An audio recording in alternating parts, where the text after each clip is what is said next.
was here. So late. Oh, where you going, brother? Come back here now. We're gonna need everyone we can get. I'd like to call the East Ascension Drainage meeting to order, July the 20th, 2020. Ms. Secretary, let it be known that Mr. Turner, Ogeron, and Mr. Wagenspack are absent. And Mr. Johnny, would you please lead the invocation, followed by the pledge? Thank you. Please rise. Heavenly Father, we ask your blessings on this meeting tonight. Please guide us so that we will make firm, good decisions for the citizens of Ascension Parish.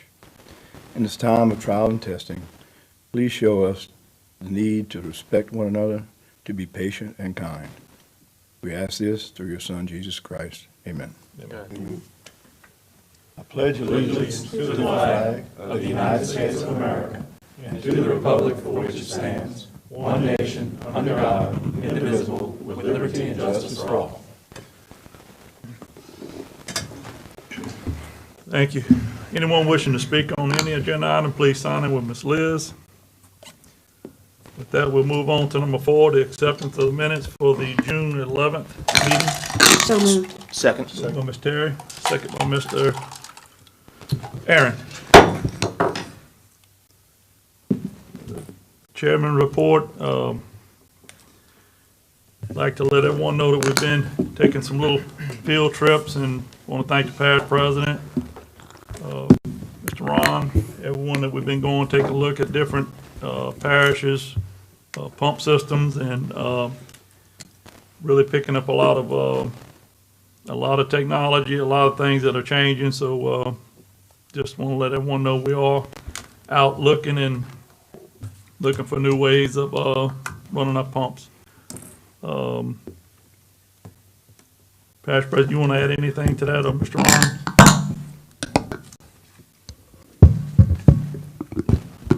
Thanks, Chairman. Yeah, I do. I want to thank the council members who took time. I know not everybody can make it, but it's one of these things.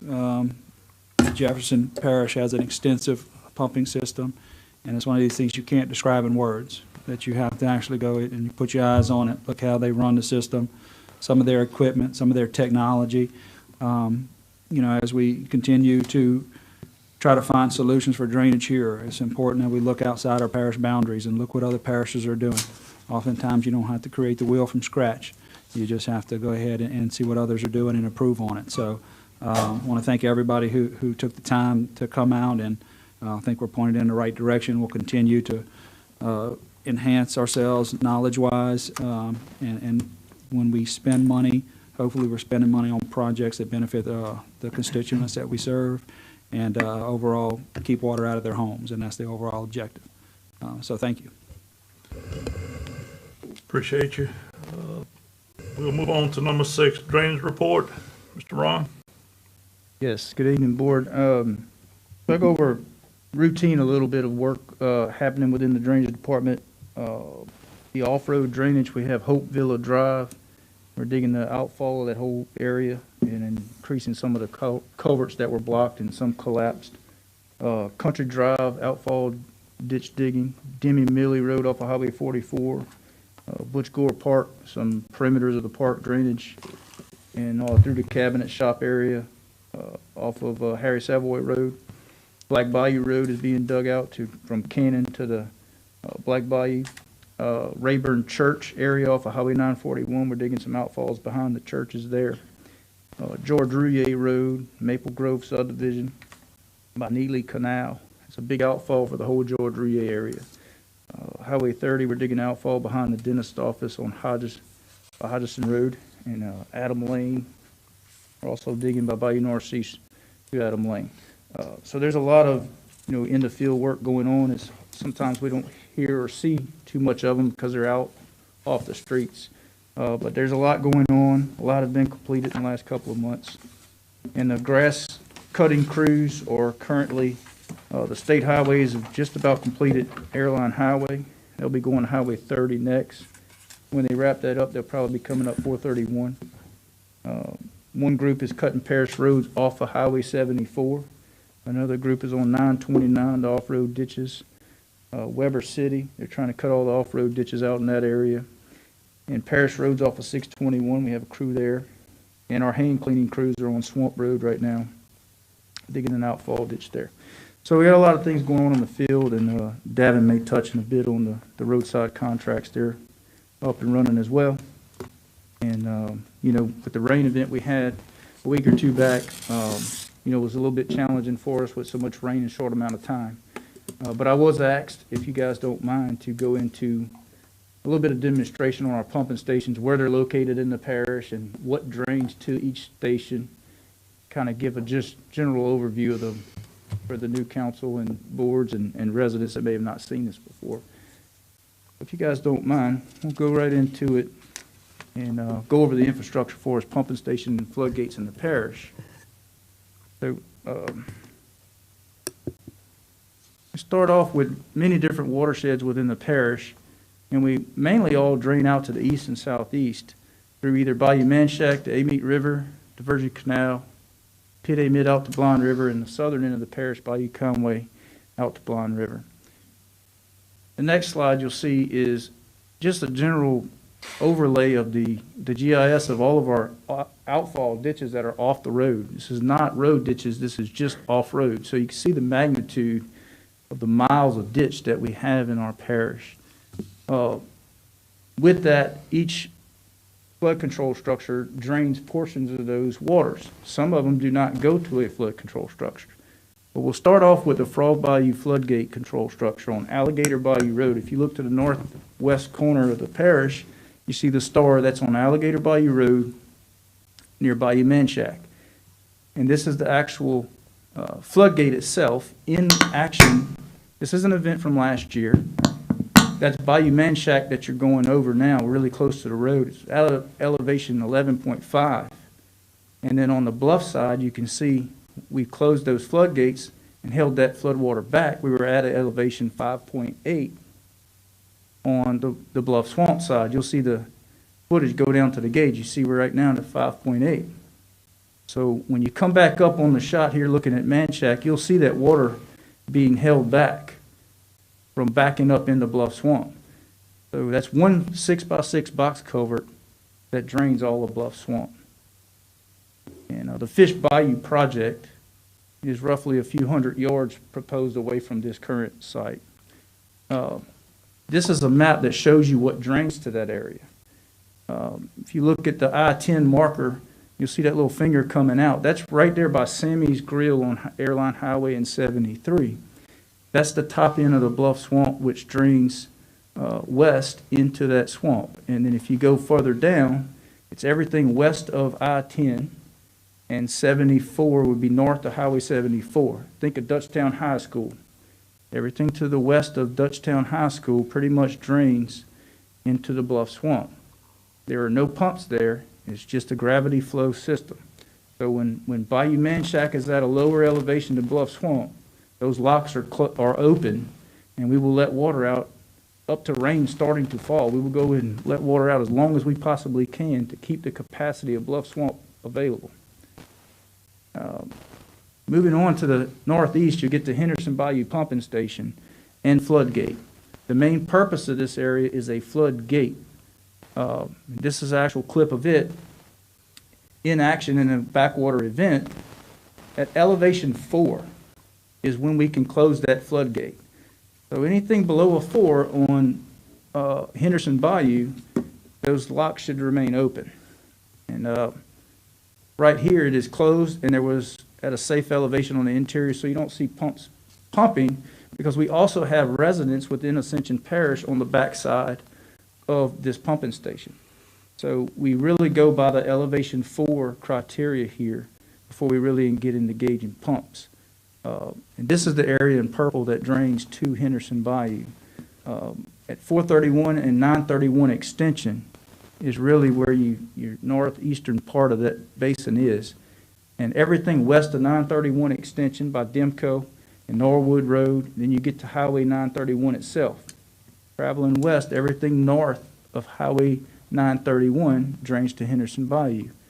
When you get to Highway 44 and 931, when you travel north towards Highway 42, think of Merritt Evans Road, and Parker Road, and 42 and 44. All of those areas near Galvez mainly drain into our Henderson Bayou Basin.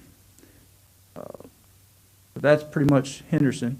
Then you get to the southern end of the parish, you see Sorrento Pumping Station. This consists of 3 pumps, and it is an actual pumping station. There's no floodgate there. It's just some gate valves that we can shut, and it will pump out the retention areas of Sorrento. There, like I said, there's 300 CFS pumps there, and they're all up and running in maintenance and ready to go. And mainly this drains the town of Sorrento. Think of John LeBlanc Boulevard and Bayou Conway intersection, and John LeBlanc Boulevard from Bayou Conway to the Airline Highway, and everything off of Brittany Street. Just about to the turn of Highway 941 intersection of Brittany Street drains towards Sorrento Pumping Station. And that blue area is pretty much the parameters of what I just explained to you. And then we get into our Marvin Bros system. That is located at the intersection of Bayou Francois and Severio Canal and discharges into New River out to Pit Amite and Blind River. I would say roughly 60 to 70% of the parish drains flood control structure-wise to Marvin Bro. We have 7 1,000 CFS pumps out there. We had one gearbox that's being maintenance right now, but it's back in line, and they're fine-tuning that reinstallation now. But this is the pump station that will drain all of Santa Monica, Gonzales, portions of Prairieville, and you'll see in a minute on the map where that goes. But all 7 pumps are running here in this footage. And we have a lot of staff that's trained to run this station. And many factors come into play as to when we enact the station and run it versus letting things go out natural. We have 45,000 gallons of diesel there, and we can run up to 2 weeks as it sits, but we will normally order fuel as soon as we kick on to a major event. So this area, you can see the large portion of the parish that will drain to Marvin Bro Pumping Station. So this map that you'll see coming up is sort of all of the little puzzle pieces that we just talked about coming together. So I want to highlight that the areas in khaki color are all gravity flow within the parish. So north of 42 and east of 42 and 44 intersection, those areas of the parish are mostly gravity flow that drain a lot to Bayou Manchac through Muddy Creek, and some of it goes to Amite River. As far as the southern end of the parish in khaki, you drainages through Bayou Conway and Panama watershed. Then it goes on out to Blind River. And the most prone problems of those areas are high tides and backwater flooding events. So we don't have the ability with pumps or levee control structures in those areas. When we have high tides and you get a flash flooding type rain event in a combination at the same time, those are the times that areas without these pumping systems see problems. And also the pumping systems will see problems in certain criteria events. We urge all citizens to get flood insurance. So one thing I just turned on is the next slide you'll see is our levees turn on. And if you notice to the right, you'll see the dark red and black that popped on. I'll go back and turn it back on. That's your Law Ridge Levee Extension proposed route. So if that levee is built, that'll be another puzzle piece added to the parish that would be protected by our systems that currently today is not. So that's just a quick overview of all of our infrastructure. I hope you guys got something out of that, and I'd be glad to answer any questions that I may have not covered. But that pretty much concludes my report. Mr. Robert? Can you pull up your last slide you had? The bottom, what is the yellow and black, the 2 lines? That does represent a levee, Joel. That's what GIS is showing. That means that something is actually there? It's the Mississippi. Mississippi River. Mississippi River. Gotcha. Okay, that makes sense. What is the possibility of putting a levee from the bottom left, where the Brown of the Marvin Bro, to the Sorrento and encasing that area also? I think you're getting into yeah, go ahead. Obviously, when you look at this picture, Councilman Robert, what you see is a large part of the southern part of our parish, from the Marvin Bro area down to the Mississippi levees, that is not protected under a pump system.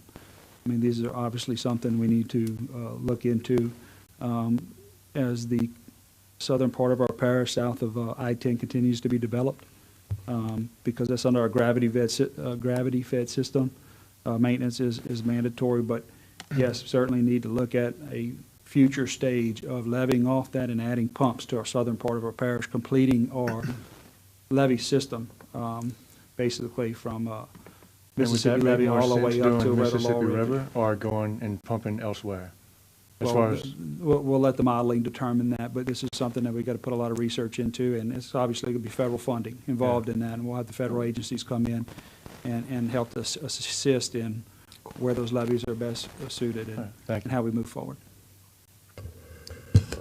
I did fail to mention one thing, on that southern end of the parish, on the Bayou Conway, Panama Canal area mainly.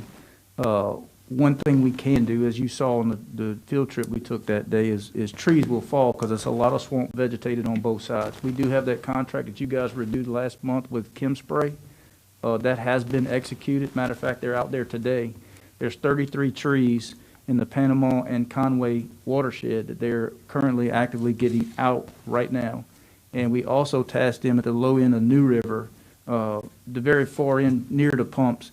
It's canopied on both sides, and there are some trees down there, and they're going to go get those as well. And we should have enough funding left on that contract for the remainder of 2020 hurricane season. If anything else should fall and we see it during an inspection, we'll get Chem Spray to go right back and get it out. So that is our maintenance for the southern end, is keeping those channels open. And they've been doing a great job at doing that and spraying the vegetation as well.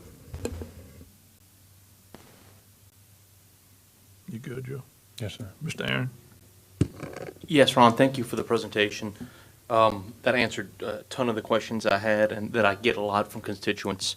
In relation to that, with the Henderson Bayou pump, you talked about 4 feet. I just want to, or 4 is the number. If it's my understanding, the water level has to reach 4 feet before we can turn the pumps on, and it has to be, I guess, projected to hit 7 feet. Is that correct? Yes, sir. For the most part, yeah. I mean, if we get a 4, we're going to probably be getting calls to see the water. They'll be seeing the water levels at a 4 on the low end. Now, in Galvez and the upper branches of it, it'll still be within the banks. But at a 4, we're most likely going to close that floodgate. Okay, We're going to start. That means we're getting backwater and the Amite River's rising. Right. gotcha. And as far as like the Preble area, the part that is gravity drained, is that what it is right now? We don't have any structures or anything protecting that? It depends on where you're at, Aaron. You know where Rhonda Place subdivision is at 92942? Know it very well. Right behind Rhonda Place is the start of Black Bayou. All of that drains to Marvin Brook, south of 42 at that point. So I would pretty much tell you north of 42 from there, all drains into Muddy Creek Okay. and Bayou Manchac. And I guess the Muddy Creek Bayou Manchac drainage basin, we don't have any protections from backflow, is that correct? That is correct. Okay. Is that something that, if we move forward with the master plan, that we could look into? Because is that something that could benefit long-term? Yeah, I mean, I definitely think we need to let our modeling determine those things, but we are looking at that, and other entities have looked at it. PLD has looked at Bayou Manchac, and we are definitely in conversations with PLD about that.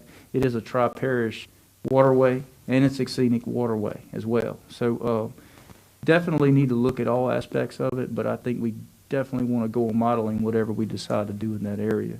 It's not a simple fix. No, believe me, in that area. I want to make it clear to everybody watching on TV that none of this is a simple fix. There's unintended consequences no matter what we do, if we don't model things and we don't prepare and learn what it's really going to do, I think we've had instances before where we've done something and then we find out it creates a problem elsewhere, and that's why the modeling is so important. So no, believe me, I'm all for doing the modeling and making sure we're doing this correctly. Good job, Ron. Thank you. What about the people in here? Mr. Chase. You said they weren't on TV. I'm good. Great presentation. Ms. Terry. Likewise, my questions have been answered, and I appreciate Mr. Johnson. Aaron's Just- follow-up. Just a quick question on, obviously, the Marvin Brew Basin takes in a lot. I thought it was like 4 districts. It looks like it's like 6 are impacted by that flow. And as far as waterways, Grand Goudin, Smith Bayou, Black Bayou, Bayou Francois, and New River. And Bayou Narcisse, I guess, as a small one. Yes, sir. That's pretty big. Oh, yeah. Thank you. Great presentation, by the way. That's all. Got anything Oh, I'm else, good. Mr. No, Montgomery? good job, Ron. One quick comment. Sure, go ahead, Mr. Chase. You had your chance. Is it possible for us to get this out, like on a social media or like a Facebook or something, or get the presentation to us, and I'm happy to, Put it on the website. Yeah, post it for in. I'll defer to administration on that. I don't have a problem with it, but we definitely want to make sure that they're okay with that. Yeah, we can do that, Mr. President. Via email. I mean, send it to me. I'll put it out. I don't care. Working on social media policy. As soon as we Okay. get it adopted, we'll move forward with these type of presentations as the council sees fit. Good deal. I think this is excellent things, just the most basic information that we should get out to, everybody. Thank you. All right, Mr. Ron, I know we got Davin do you have an update on road, off road? Right now, we're working on pad 65. 65 completed. I know that's going up, and I'm not approval tomorrow. I'll be coming back September.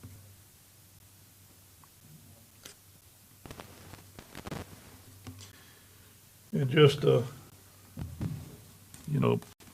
we appreciate everything.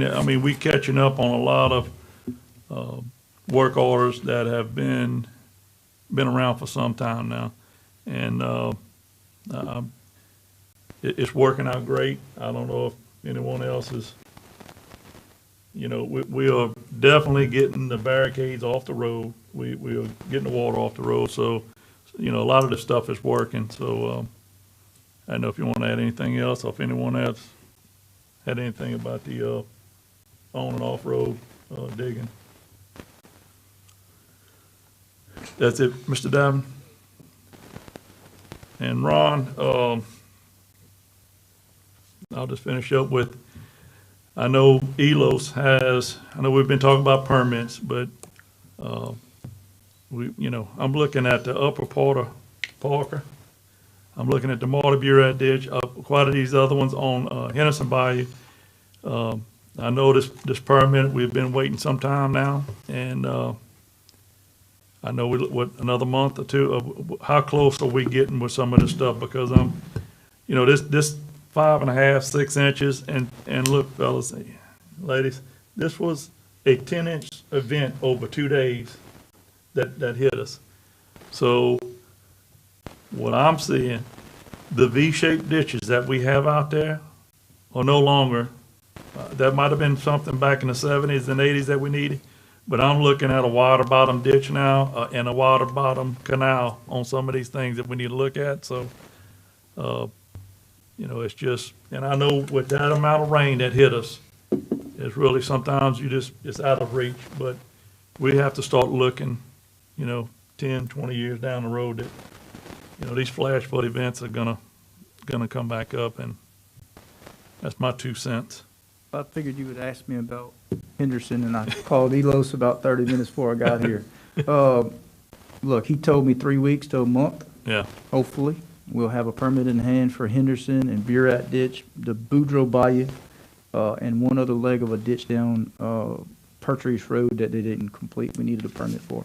So once we get that, we'll probably need to have some backing on some of the residents. There's some areas of mainly that Buret Ditch that we've been having problems with some landowners not allowing us in and vegetation has really choked it down on that upper branch of Burat Ditch. Sure. So, I definitely agree with you that that bottom width and cross-section proposed needs to be executed.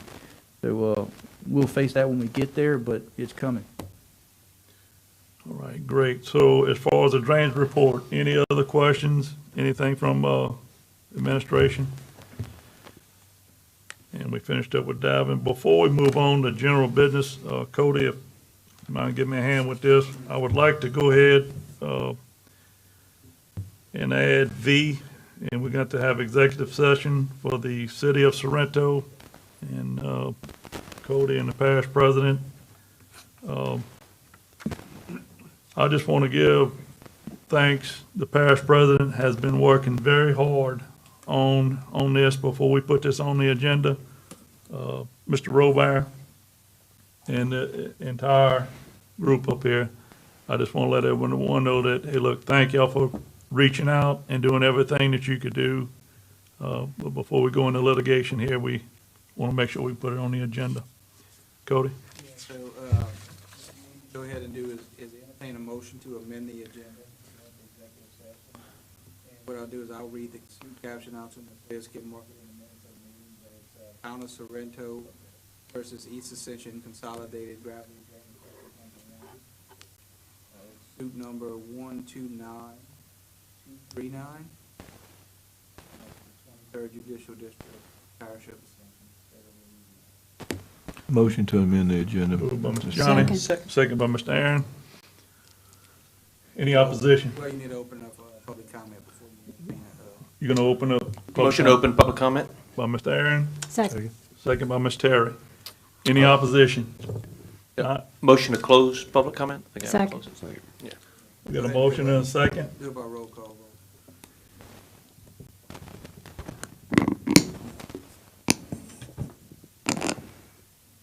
Commissioner Robert, Yes. Commissioner Melanson, Yes.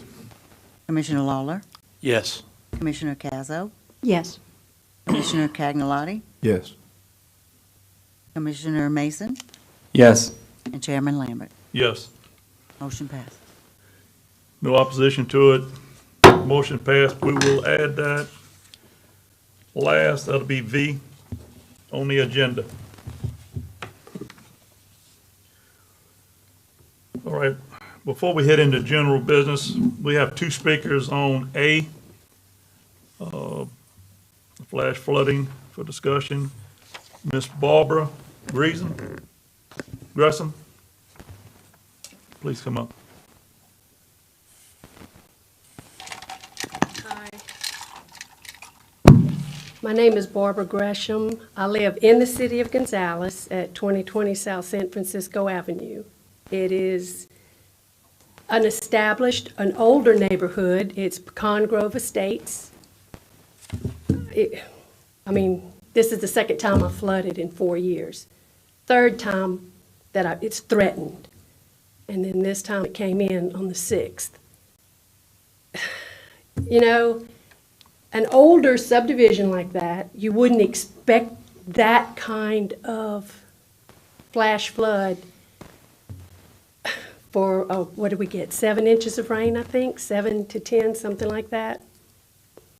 But this is just ridiculous. The water, it came in from all sides. If I look through the back of my property, Faith Tabernacle School is there, so I'm not familiar with the names of all the bayous, but that bayou backed up, coming across that field where Smith tanks are. That came up. There is, on Papera Road, it's not, if you're coming from the airline, it's not the first bayou, but it's the second one, and I'm not sure if that's even the same one, because they all snake around. It came from that way. Where my natural drainage is, which would go south, I guess, halfway through the rainstorm, it started coming backwards. Highway 30, it's at the end of South San Francisco. That was coming over the road on 30, so I got it from all sides. It just came across and came from everywhere. I got 3 inches this time. I got 14 inches in 2016. The only thing that saved my house from going even deeper, and my 2 neighbors, we were in the process of putting in a pool that didn't have water in it yet.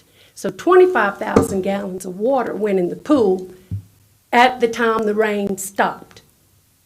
So that took, I don't know how many inches it would level out to from coming into my place. If there's, if you have any information of drainage that's on the books to be dug in this area, but I wasn't the only one that flooded in that cul-de-sac. It's not a cul-de-sac, it's a very sharp U-turn, 90-degree curve, where South San Francisco turns into Evergreen. And we flood back there. And 6 weeks ago, it was an inch from coming into my house. You know, it's a lot of older people that live back there. We can't do this every time. We just can't. Well, thank you, Ms. So I Barber. would like to see if it can be put on the books to look at it at least. Thank you, Ms. Barber, and I would refer you back to Mr. Ron or whoever's district you live in. Please stay in contact. Okay, it's And, District 10. Can I get your, maybe your phone number, ma'am? Yes. Area code 770.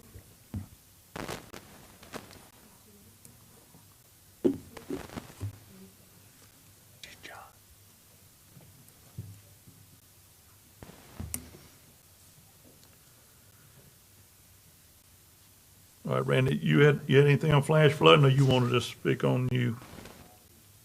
You, okay, Mr. Randy Clough, please come up.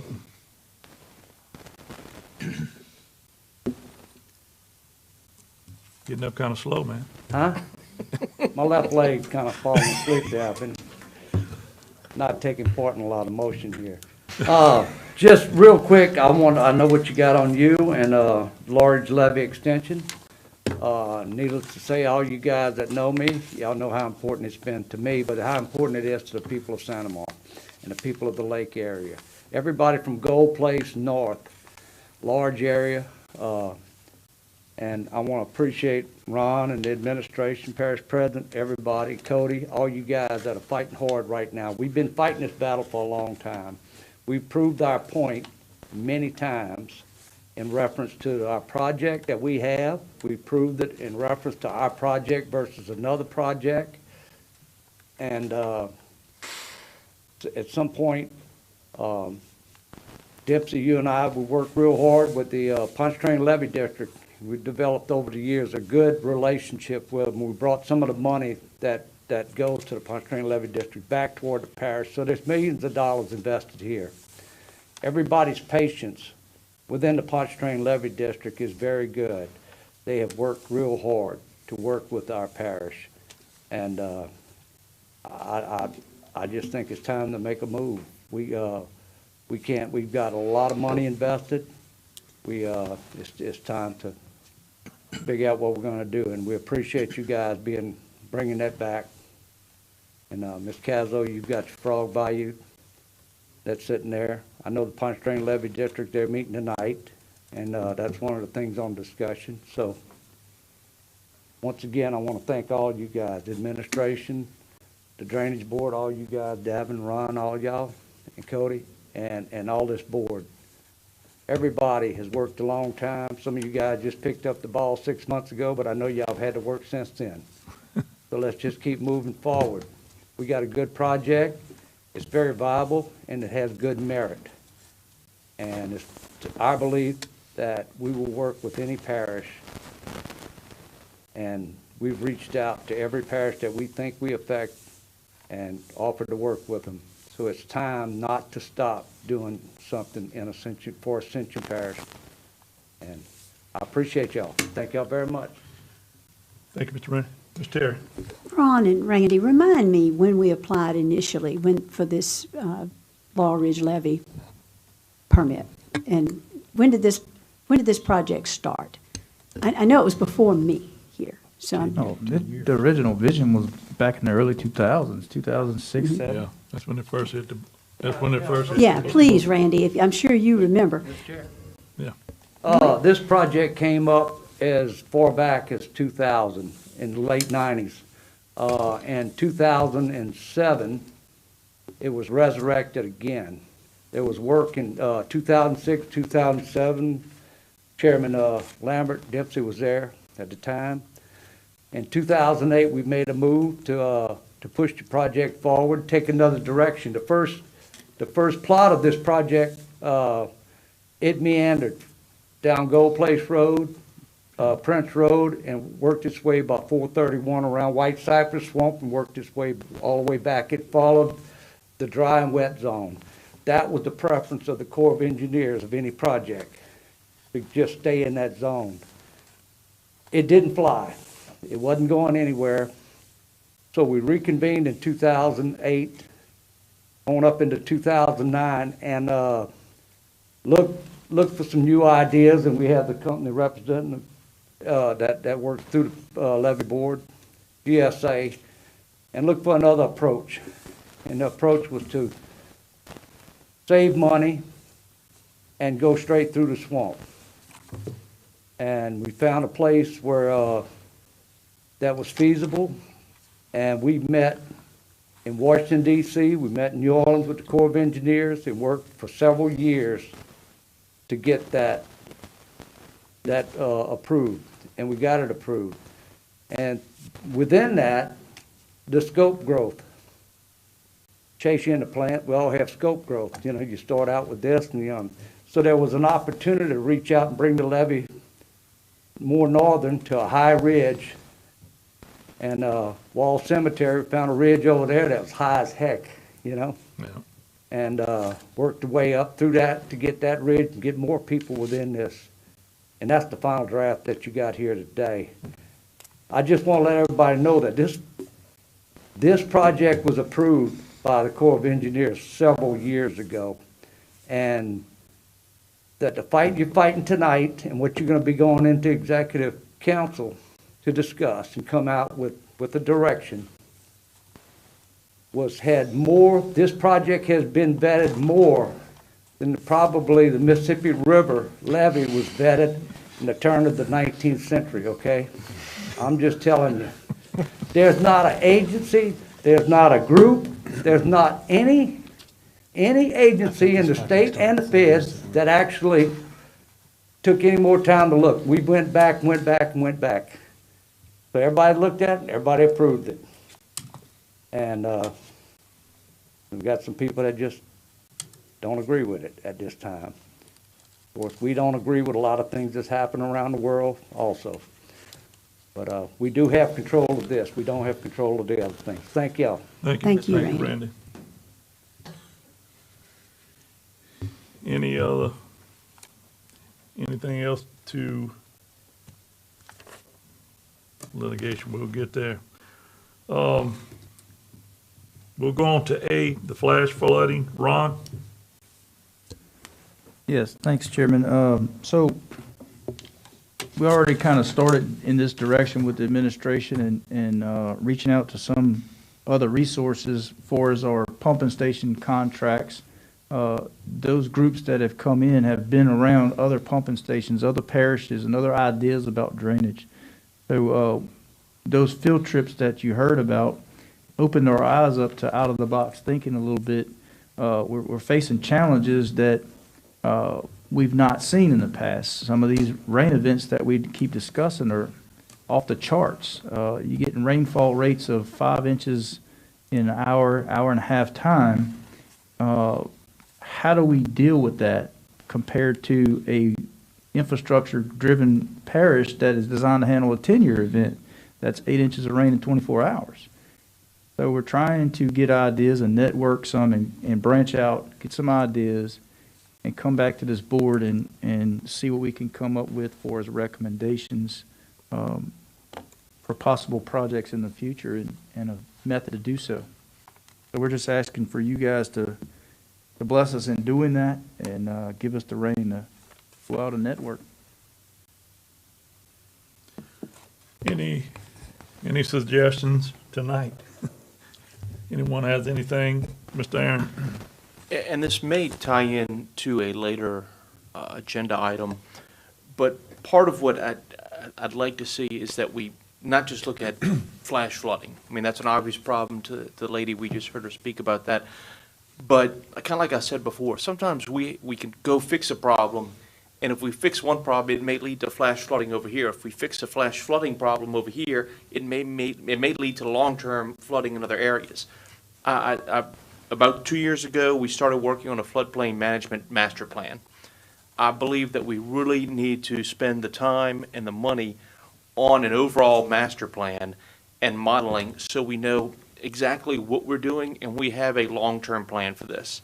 Right now, I think we've got probably 14 different engineering projects going on with drainage issues all over. And a lot of what we see is we have drainage problems because 20 years ago, a subdivision was built or a road was built and it has an unintended consequence. I firmly believe that we need a master plan and we need an implementation plan, and I think that's coming up later on the agenda, but that it has to encompass flash flooding also, not just this, maybe, we're preparing for 10-year floods. Maybe we have to bite the bullet and start preparing for 25-year floods as our baseline, and I think that may be wiser to prepare and start drainage planning for a 25-year flood, and then also have some planning in there. And I'm not an engineer. I can't tell you the right or wrong way to do things. I'm more about the planning aspect of it is what I think we need. But for flash flooding. So I'd like to tie all of this into that. I'll save the rest of my comments for a later agenda item that I think would encompass this. But I believe it's all related. I don't think we can fix flash flooding without knowing what's going to happen on a regular flooding situation, if that makes any sense from a non-engineer. Mr. Joe. I think that flash flooding is obviously becoming more of an issue, and it's got a lot to do with development, it's got a lot to do with other things. And I feel like the field trip we went on today at the Jefferson Parish facility, and including what you were talking about with your empty swimming pool, I think that's a great direction to go into that won't cost a huge amount of money, is if we can have these smaller tracts of 10, 15, 20 acres of retention areas that we can pump and fill up to, say, take place of these huge developed areas. And the other thing that really impressed me was the data and the readily available information from their monitoring system, which was an in-house monitoring system which had exponential locations of which we have. And I think with the grasp of the rainfalls of what we're actually getting with those monitoring systems and, the combination of our pumps and maybe adding some of these different retention ponds and retention areas, we could combat these flash floods, because obviously they're not going away. Aaron? Ron, real quick, and I know we've kind of talked about this kind of thing before, is there anything the average homeowner can do on their property to help prevent, not just flash flooding, but flooding in general, whether it's keeping ditches clean, litter, that sort of thing? We hear about it all the time. People call us and say, hey, what can we do? Can you expand on that a little bit? Yeah, just routine maintenance of simple things as far as a driveway pipe. We've seen a beach ball get stuck in them and cause the entire ditch to back up. So another thing we saw was an abandoned playhouse.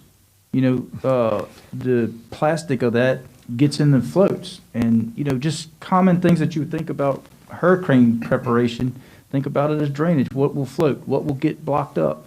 And if you see something blocked up, sometimes simple things as a rake going out and pulling something out of a pipe can alleviate 2-3 feet of water sometimes. So just the general observance of your property, and if you see something that you think you can fix or remove from an obstruction, that's the main thing, is keeping things open and maintenance as much as you can. We try as best we can to keep up, but 2,000, 3,000 miles of ditch, there are going to be places that get blocked up. So I would say, be observant and pay attention to what's happening. If you can open it, open it. And it sometimes will prevent things from happening. Sure. Thank you, Ron. Mr. President, I'm sorry, hold on. Mr. President? So in some of these discussions that me and Ron had in this item on the agenda, so we had two events this year that were flash flood related. And we had one that we knew of that we prepared for, as everybody knows. Our biggest challenge is when the news or meteorologists don't tell us that we're getting 5 to 6 to 7 inches of rain in a very, very short period of time, 2 to 3 hours. They're saying, yeah, you got a 90% chance of rain, and that's all the data we're getting. And so what we're finding is, out of all these different watersheds, one particular watershed is being impacted because that's just where that rain hit, and the city of Gonzales was the last one.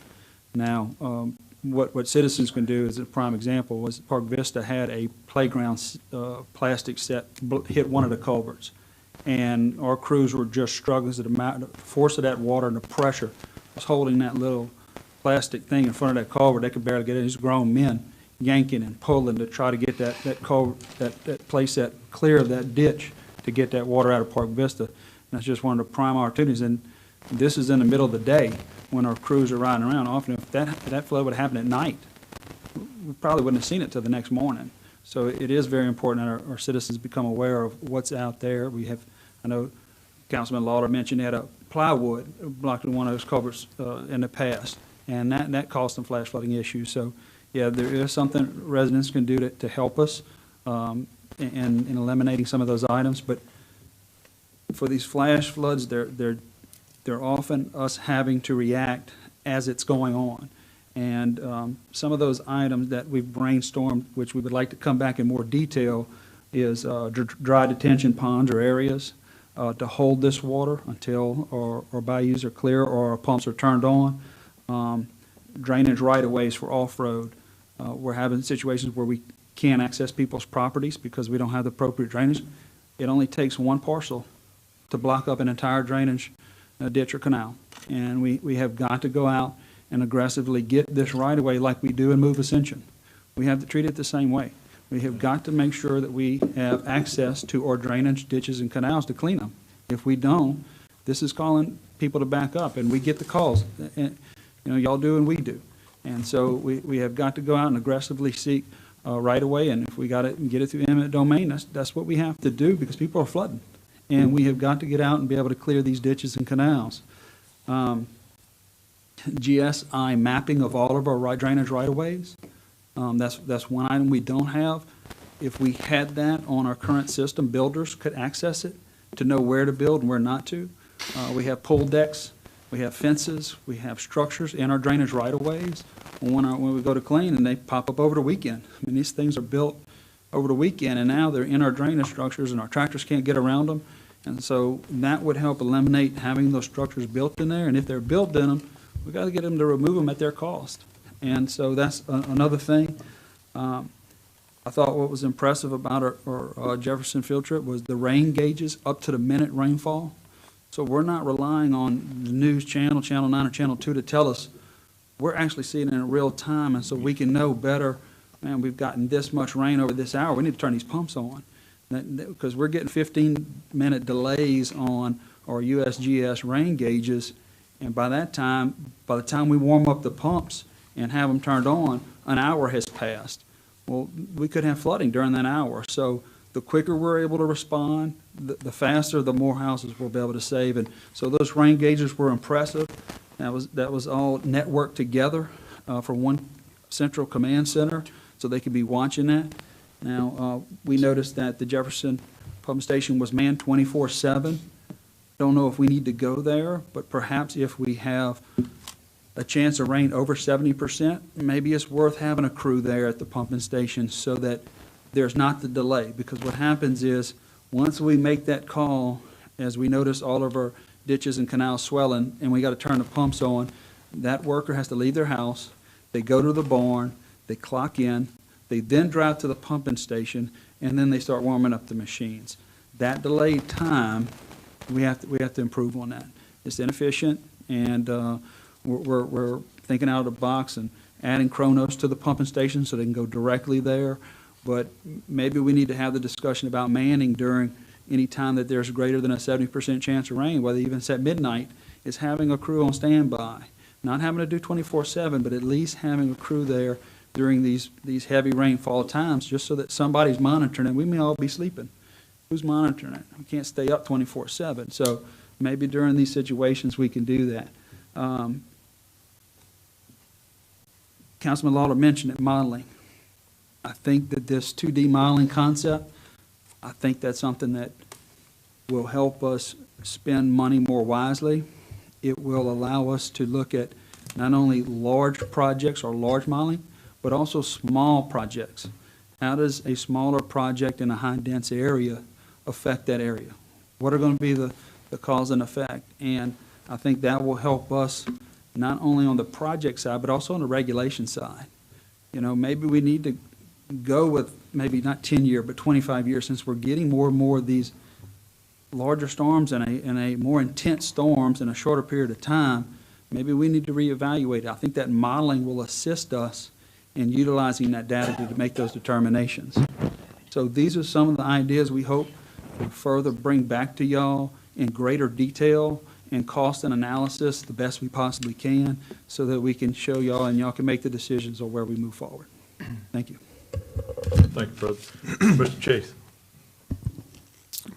Oh yeah, just a few comments. A small part of the solution, or maybe a little bit, not a majority of the issue, is like on our field trips that we took, like to Jefferson, Mr. Arthur. You know, we were talking. We had this flash flood rain coming down, 4 or 5 inches in an hour and a half time.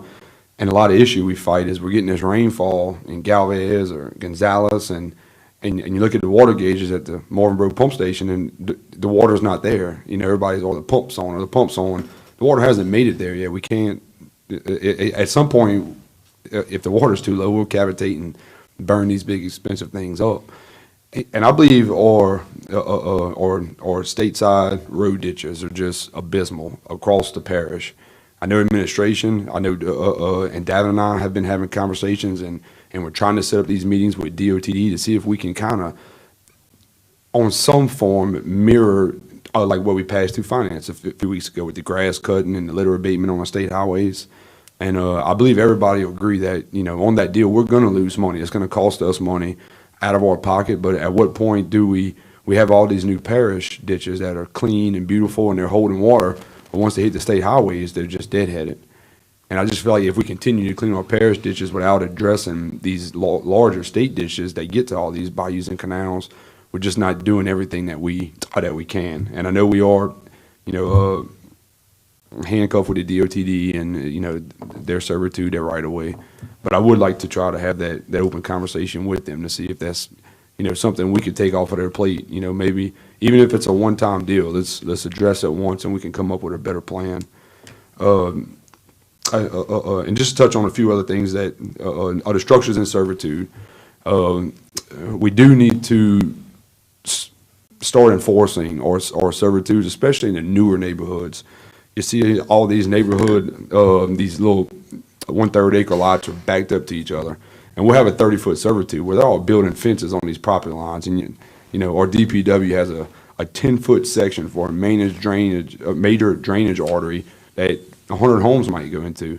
And now the only way for us to maintain that is guys in there with a shovel and a weed eater. And it's inefficient. You know, we have the servitude there for a reason. We need to do something with that issue. I don't have the answer here tonight, but I know it's things that we've discussed. And the 2D modeling. So a few weeks ago, Councilman Lawler, we were invited by HNTV to go a little presentation on just what they've done for us over the years, and kind of touched on a few things. And that was really my first experience with that 2D modeling of, if we put a structure here, you know, a neighborhood or a large building or a business, if you put a structure here, or water's going here, but now we know this is what it's going to do. You know, it's a pretty cutting edge modern stuff that, you know, I was kind of blown away with. But no, we don't have all the answers for flash flooding, but I do think, you know, everybody's being proactive into, you know, starting addressing these the best we can. Thank you. Ms. Terry. Thank you very much. I'm very excited to see all of this progress being made, at least looking for solutions.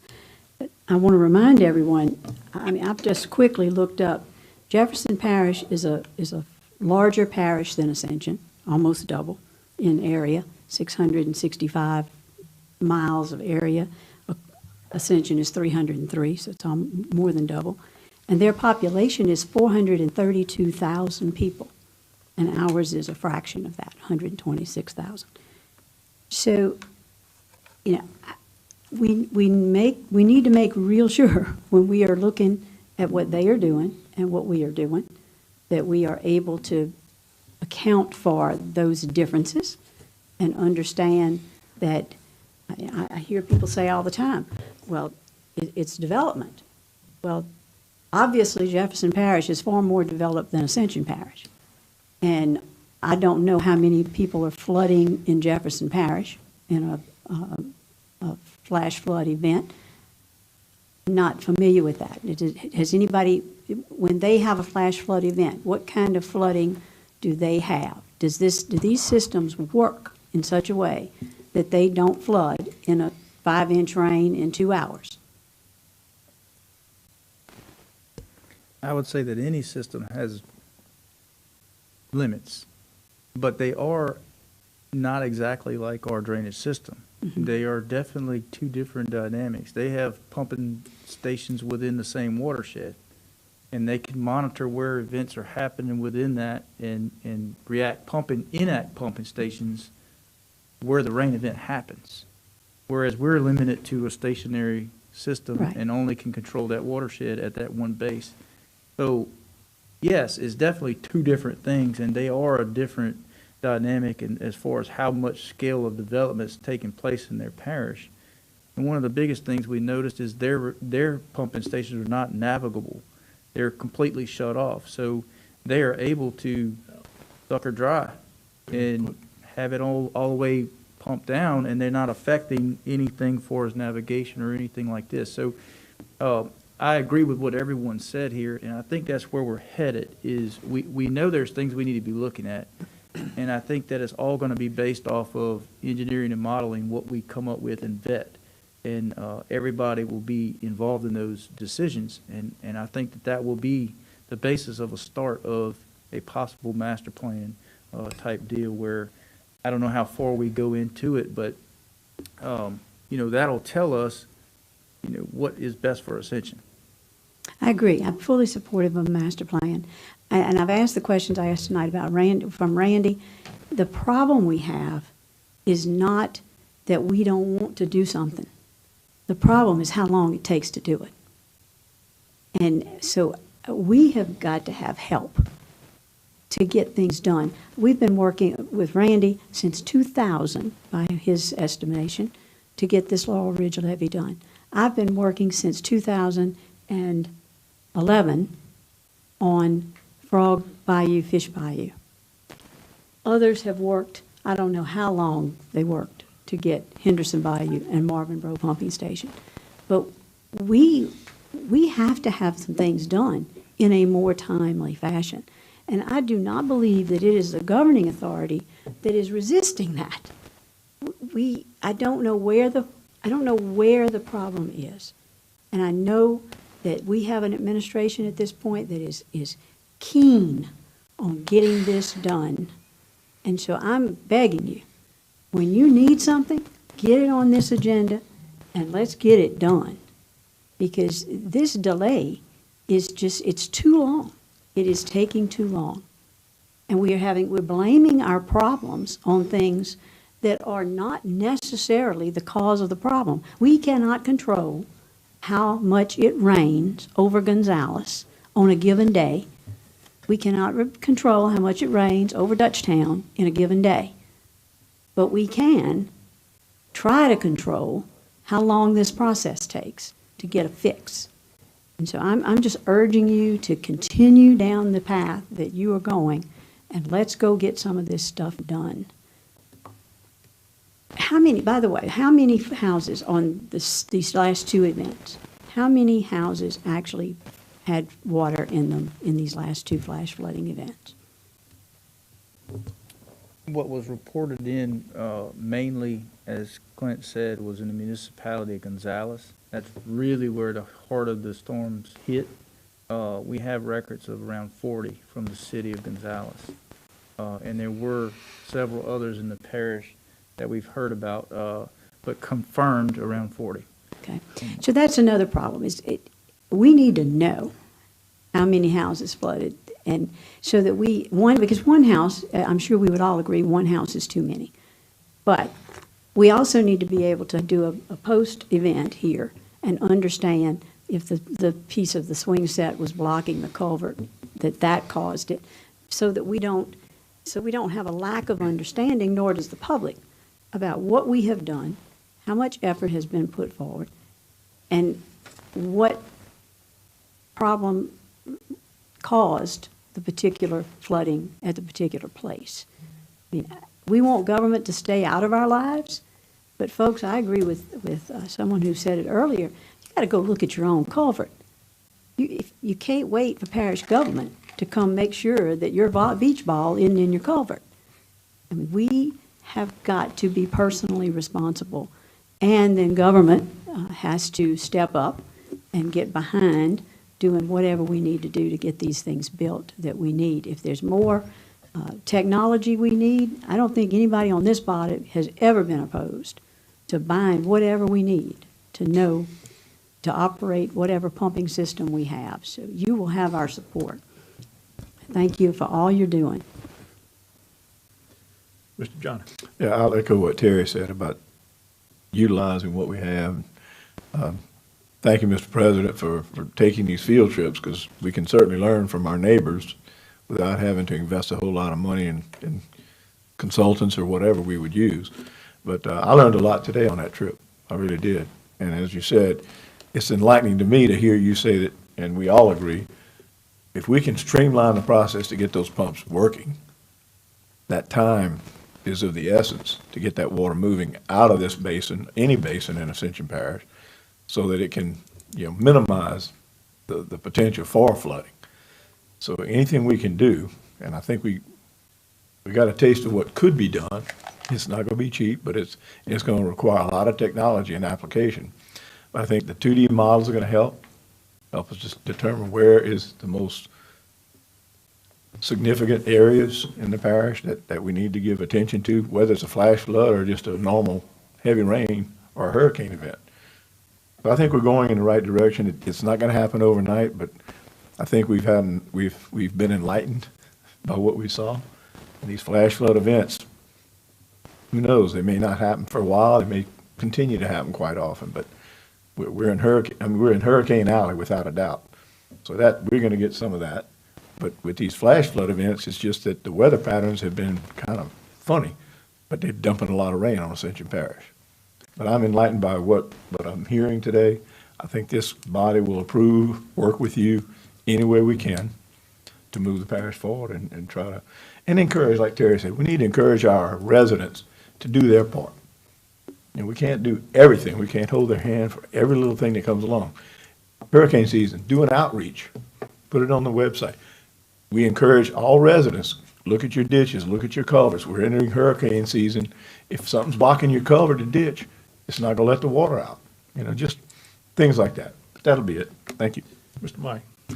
I just want to kind of piggyback on what Ron and Terry and Mr. John just said in terms of the beach ball thing. I mean, it's litter in general. I mean, we actually had a major discussion at the last council meeting about litter and how we are paying people to pick up litter in the parish right now. I mean, to me, that just kind of blows my mind that we have so much litter that we have to hire people to pick it up. So I guess my thing would be, if citizens are asking what's some of the things we can do, well, let's pick up after ourselves. Let's pick up our litter, because I mean, when I jog my subdivision, I pulled 2 T-shirts out of one of the drains in my subdivision today. I mean, just little things like that. Like if you see something, just pick it up and throw it away. I mean, that's I guess my little nugget is let's just kind of all be responsible for our areas, Mr. Joe. I did want to make one point. We are talking about having them clean out culverts and whatnot, reaching out to the public. I do want to point out, if it is raining and we do have an event going and you have this beach ball or something that you might not think of, and there's a lot of volume on one side of that water and that pressure can pull somebody into that culvert and drown you. Seriously, I mean, so just be careful when you are doing that and make sure there's somebody around. Very, very good discussion, and also, Ms. Terry, you really brought up, the amount of structural flooding. With Jefferson, let's face it, this is elevation 0. We start out at elevation 4 and go up to somewhere 18 in the northern end of this parish.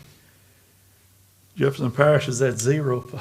I mean, let's, I can promise you, in this last event, they didn't have 40 structures that flooded, okay? They, and I think from years ago, parish president, his dad, my grandfather, a lot of people went to Jefferson Parish, and I think a lot of the ideas were from Jefferson Parish. So,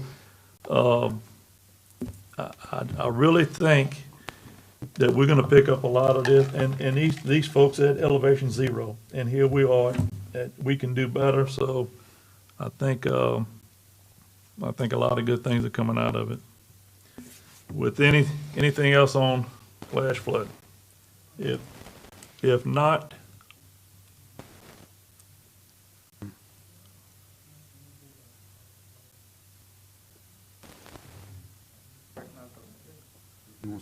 I'm Thomas Pittman, I'm your drainage engineer.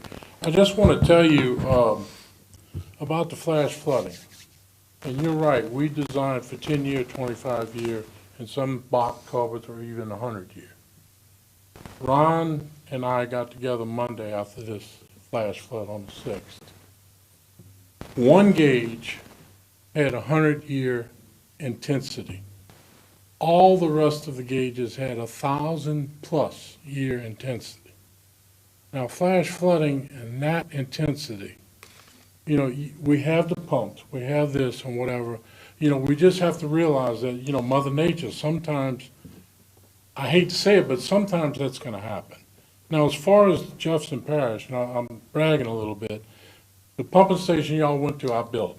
I was with Pittman Construction, and it's a wonderful system down there.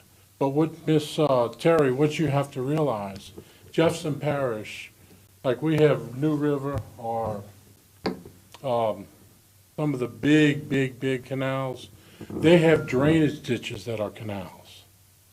In other words, along Jefferson Highway, the whole neutral ground is a big drainage ditch. They have Soniat Canal, they have and that, they have a very good system. Now, we have a lot of laterals. I was very impressed when I came work here, we have quite a lot of laterals and ditches, canals. But I think you are on the right track with the field trips and everything. Let's see more about Jefferson Parish and see what we can do, to maybe mimic it a little bit or whatever. But I just wanted to get up here and just to let you know that sometimes we've had 2 terrible flash flooding events in a month and a half. And look, like you said, one house is too many. But the parish didn't do that bad in those tremendous flash flood events. So we're doing something right. We just need to do a little more. Ms. Terry. Thank you so much for your comment. I agree with you, and I hope I didn't miss my point in when I was saying that. I know any house flooding is too many. However, sometimes you're going to get a rain that you just can't prevent it. Mm-hmm. It is isolated. You could not have predicted it. All you can do is have the technology to gauge it when it happens, but you cannot have predicted it. So that is something I think we just have to be working toward, and I'm thrilled with what I'm hearing. I had a conversation years ago with an engineer who shared with me, and you can probably elaborate some on this and perhaps later if it's necessary. If we had to build all our ditches to accommodate a 100-year rain event, what the cross-section of those ditches would look like? First of all, you wouldn't have enough area. Thank you. That was his point. Secondly, you would not have enough money because you got a cost-benefit ratio. Thank you. You know what I mean? I can build a 100-story skyscraper in California that'll withstand a 10 Richter scale, but you can't pay for it. We have to realize the cost-benefit is a big issue of design.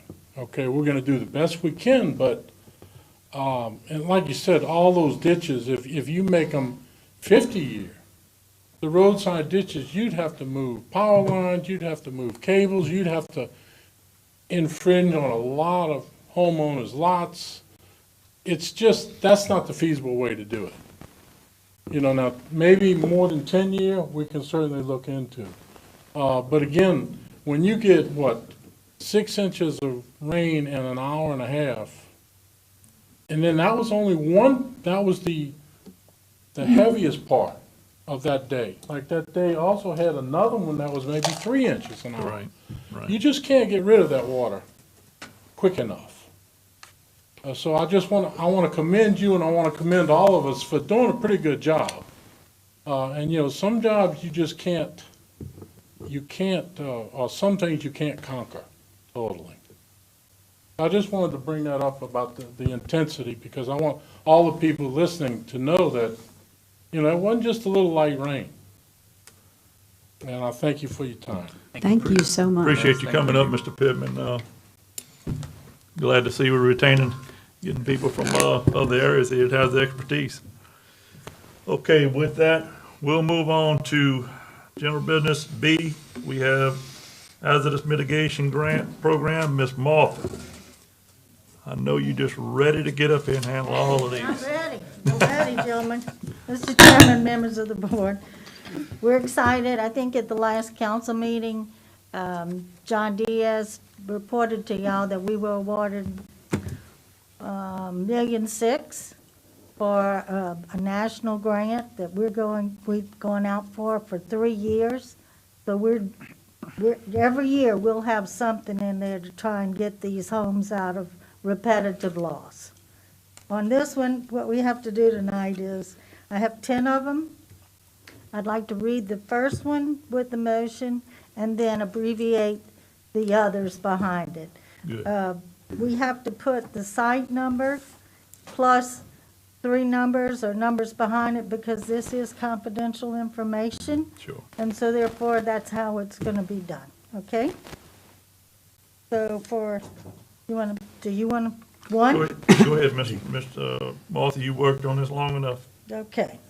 On item B, site 1-218, request approval of East Ascension Consolidated Gravity Drainage District Number 1 to enter into a corporate endeavor agreement with homeowner for elevation of site 1-218 in the amount of $186,888 for a 90-10 split between the homeowner and the federal government in accordance with FEMA's regulations at no cost to the parish, and to authorize the parish president, Clint Quintmore, to sign and execute all documents pertaining to this CEA, and Ms. Gwen LeBlanc for CFO for financial. Motion. Second. Moved by Mr. Joel, second by Mr. Johnny. Discussion. Any opposition? Not. Motion passed. Okay, I'm going to go to site 2-330. This is in the amount of $132,200. Motion. Second. Motion by Mr. Chase, second by Mr. Michael. Any opposition? Any discussion? Not. Motion passed. All right, site 3, Motion. 1126. Have a motion by Ms. Terry, second by Mr. Michael. Discussion. Any opposition? Motion passed. Ms. Site Martha. 4, Motion. Moved by Mr. Joel, second by Mr. Johnny. And I know y'all are going fast. Ms. Martha, you getting everything you need in the record that you need? yes, because it's written and it's Okay. in, And Ms. she Liz did has. the first task. Just making sure, Ms. Liz, make sure you marking it down so she can get what she needs to FEMA. Okay, it will be in the minutes. Everything is written down. I believe y'all had something in there, so you had a little beforehand. Okay, site 5 is. Motion. Motion by Ms. Terry, second by Mr. Joel. Go ahead to number 6. Okay, number 6. Motion. Motion by Mr. Michael, second by Mr. Johnny. Okay. Number 7. Motion. Second by Mr. Chase. Second by Mr. Johnny. Okay, on number 8. I need- Motion. Whoa, Number Need 8, to, I need need to we make vote. sure that there is a distinction of this. Number 8 is 100% instead of the 90-10. Motion. Second. By Mr. Aaron, second by Mr. Chase. Number 9, Motion. Second. Motion by Mr. Joe, second by Mr. Johnny. and number 10. Motion by Mr. Johnny, second by Mr. Chase.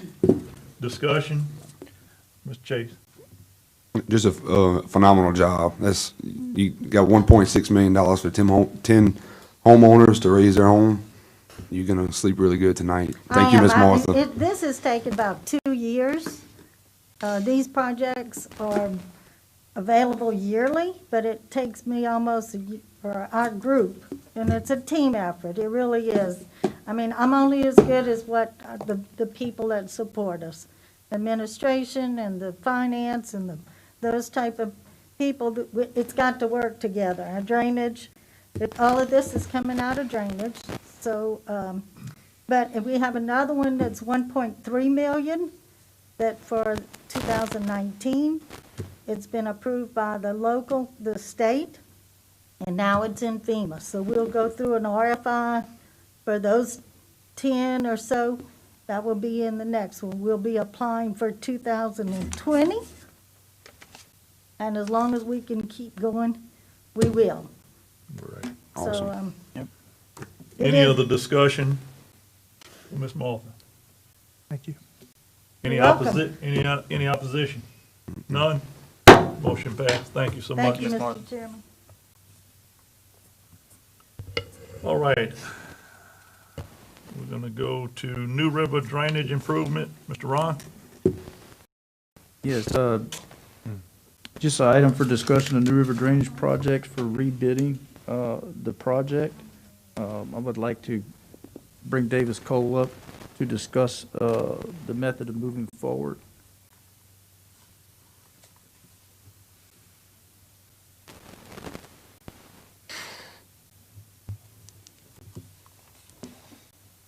Good evening, I'm Davis Cole with Associates with engineer on the project. Guess you want to give a little small history and then Yeah, I could kind of going forward? go over Okay. timeline of how we got to where we are today a bit here. Okay.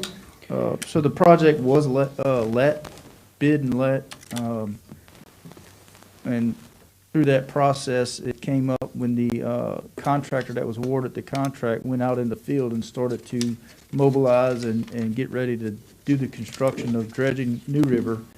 The wetlands came in to be a factor of not being able to do the project without impacting the wetlands. And so there was a construction site meeting in the field to discuss the concerns. And it was agreed by everyone that it would probably be best if we just go on and mitigate the wetlands and get them out of the scope of the project where the excavation needed to take place. So there was a time delay with the project to get the wetlands mitigated. That did take place. We were able to achieve that with the Corps and get those wetlands mitigated. And then once we got ready to go back to construction and remobilize the contractor, that's a really fast overview of it, but that's kind of where we were at. We remobilized him. He opted out of the contract and was able to terminate the contract. So whenever that happened, it was right around the timeline of the administration change. And with that, sort of as it is, there was opportunity there to relook at some things. And it originally was bid with taking the weir out at Walmart and dredging New River. But after some time of really evaluating this further and some of the flash flooding type events that we've seen in the field conditions, we've noticed some areas that drain and react to these weirs being in place. And the whole point of removing the weirs or even looking at them is because upstream of them, when we do a drawdown at Marvin Bro pumps, you cannot control the water upstream of those weirs. everything upstream all the way to St. John Church at 73 and New River all the way through Gosmer stays elevated at elevation 3, at the elevation of those weirs. So there are benefits of that water being behind the weir, meaning the fact that maintenance-wise, the banks are narrow enough to where we can go and mow them and maintenance them. If we drain them down, that's going to lower the water elevation. The standard pool level of elevation will then be about 2 or 2.5 feet lower than it currently is today if you just pull the weirs, meaning that the existing slopes will be that much further down and we'll have to mow that much more. And then the upper branches of New River beyond the scope of the dredging would then be drained. And the bottoms of the channels and whatnot past the scope of the project possibly grow up in willow trees and vegetation that our maintenance equipment may not be able to reach and maintain, whereas today it stays full of water and those type of vegetative plants don't grow. So we looked at all of that, and President Quintmall came in and had the idea of that already. He was very concerned about pulling the weir and the project being let with pulling the weirs and the stench of the sewer that's below the water, and the wildlife that may be impacted if you just pull the weir, and the maintenance concerns of all of this, and the drainage benefits of possibly putting a control structure in the weir. So once we started looking at this, the weirs have never failed, and they've been there, and they've served their purpose of holding water back. So we also turned up a historical document of when the original drainage vision was being laid out for the Marvin Bro pumping station in the parish. They actually have a diagram of those dams in that historical documents from, I think it was the early 80s. And what did they ironically show is control structures in the weirs. So it was in the vision way back when to have control structures in those weirs that would give you the ability in a drawdown period to be able to release these valves and let the water up branch of the weirs in Gonzales and Prairieville and all of that to be able to draw down to the elevation that you pump the Marvin Bro down. We don't know why, but they never were put in the weirs. They're just dams. So with that support of the vision being there and the theories of us putting a valve or control structure in the weirs, we're pretty well confident that, one, we will maintain the existing maintenance program that we have on the upper branch of the weirs, and we will also gain the ability to implement a drawdown of our 72-hour preparation for a hurricane or a storm. We will be able to add that to that plan. Go release the valves and let the upper branch go down with the drawdown.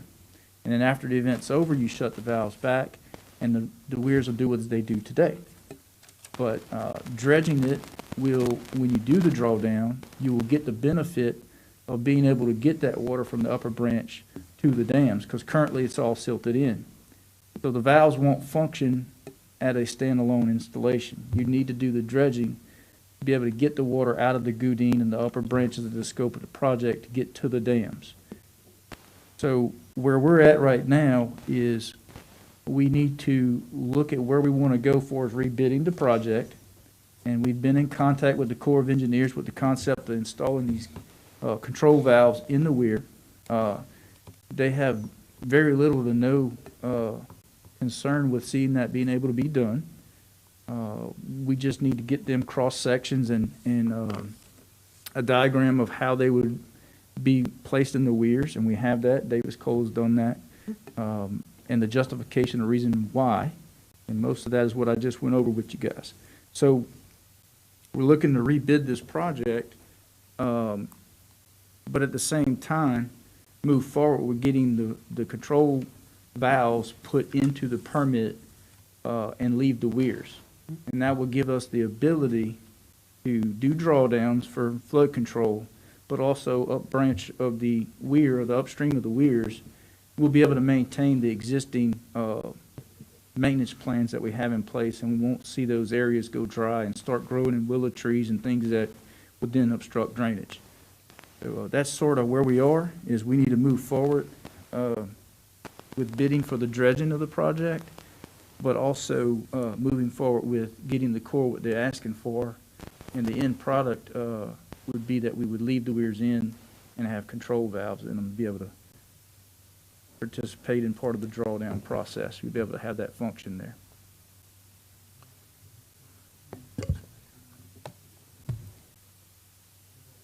Oh, yeah, sorry, I do have what they call a waterman gate valve is what we're proposing to use here. We have these at several of our sites in our levees and our pumping stations. We actually keep one on hand in case we do have a failure. I have one valve and a pipe on hand, so we could in-house go out and install one of these valves in one of the weirs. We would like to do that at the Smith Bayou location on the upper branch of the limits of the construction. And what that will do is it'll do twofold. It'll give us the opportunity to run calcs on it. When you open the valve, we'll know right off how many hours it takes, say by T. Duplessis Road. You always hear about that branch of the Goudin area taking water in Bayou Grande South and Bayou Grande North. When we open this valve, we'll immediately be able to run a calculation of how many hours it takes to drop that water at 1 foot at that area. And so we'll then have that knowledge, and at the end of the process, we'll be able to implement an operation plan of how many valves we need and, the timeline and what it would take to drain it down. So we do have this in hand to go do one of these valves at little to no Sure. cost. Ron, would you like to let him show the, you want to let him show the construction? Do you have the I the do. diagram? The Yeah. diagrams, yeah. Sure. Absolutely. Yep. I don't know how to work this. This one? Is it on? Yeah, maybe. All right. This is the location at the existing New River Weir, which is kind of by the Walmart. And as you can see, there's, what they're talking about are two pipes that go around the weir. You can see it a little better in the section view with a gate at the end. Let me just put up the section here real quick. All right. These being the gates right here. And at the ends of the weir, as the, as the slopes kind of start coming back up, and then some catwalks to access the weirs. And just manually, I mean, you can put a motor on it, but initially it'd be a hand-operated sort of situation, from what I understand. And the next one would be at Smith Bayou Rear. It looks like a rock dam weir, but apparently there is a sheet pile wall in there somewhere. There's a sheet pile. Same sort of idea, just smaller. And that's what that one would look like. So the bottoms of the gates would be at an invert that would be at the bottom of this scheduled new dredged bottom elevation of New River, which I believe is a -2. Yeah. So you'd, in theory, be able to empty the entire canal at those points. I'd like to make a motion, Chair. Let's get a little discussion. Mr. Johnny? Do you have anything else to add? I just passed out this item here, this map here that shows, all the areas that are impacted by the New River. It's a watershed. It kind of keys into, the discussion earlier as to who all is impacted by, a project of this magnitude. It's a good bit. It's the areas in shaded blue right there.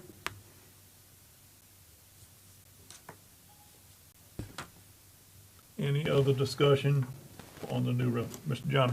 Yeah, I guess Ron or Davis, either one of you, the discussions have been that you have been in communication with the Corps, but we don't have any permit modification approval. We have nothing from the Corps to go forward with this plan, but we already have in hand a permit to do the dredging, right? Is that correct? That is correct. That's correct, Okay. yeah. With that in mind, my thought would be to rebid the dredging and then see what happens with the Corps. And in the rebid package, put in alternatives. My understanding is we can go up to 3 alternatives when we go out for a bid. And I would say leave the weir, build a new flood control structure as when this first came out, Mr. President, you talked about a very, substantial flood control structure that was cheaper than the ones we had previously gotten, quotes on, and install it just below the weir or whatever. The dredging is going to begin at the upstream end. Is that correct, Mr. Davis? Yes, Cole? yes. And work this way.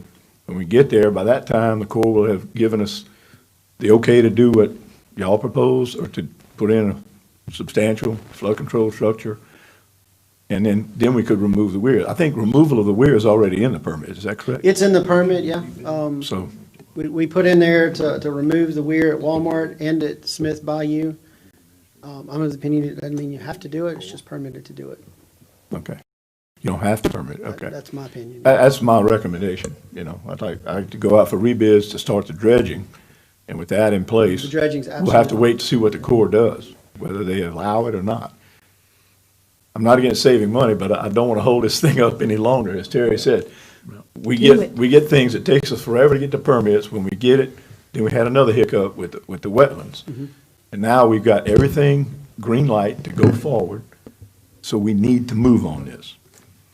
That's all I have to say. Mr. Parish President's got some more discussion. Go ahead. Yeah, our intention is to move with the dredging as fast as possible. This has been delayed too long. H. Davis Cole's aware of this. And so this adjustment to this valve, if we can get it amended in there, we can do that within a month. And we'd actually have it for this hurricane season. But nonetheless, our intention is to move forward with this drainage as quickly as possible. So we're in that is the message we have sent to the Corps. And so, having those options, my feeling is now they have knowledge. I have extensive conversations with them, talking about the impacts of pulling the weir, not only to the canals, but to the wetlands that adjoin them, and running those dry, which they normally don't, the impacts of them, wildlife, fish kills, all of that. So we explained the amount of erosion that would occur if we pulled the weirs. We have, property damage. So we've had that discussion with them. They clearly understand. We showed them the original document, the historical document on the vision. They're in full support of that. So we have no intention. We want to move forward with the dredging as soon as possible. Had a discussion with many of y'all of contracting that out, not using having our crews work on other projects so we can get as much done as possible. We're in full support of that. So, yeah, this is no intention of holding anything up on the dredging. Now, this is a priority for us to get that dredged as soon as possible.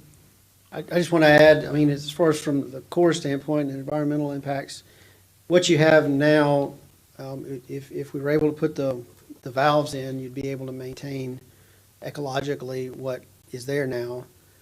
And you've already gotten permitted the worst case scenario, which is completely removing them and having a negative ecological impact. So I'm with the President. I don't see how that would possibly be a problem with the Corps.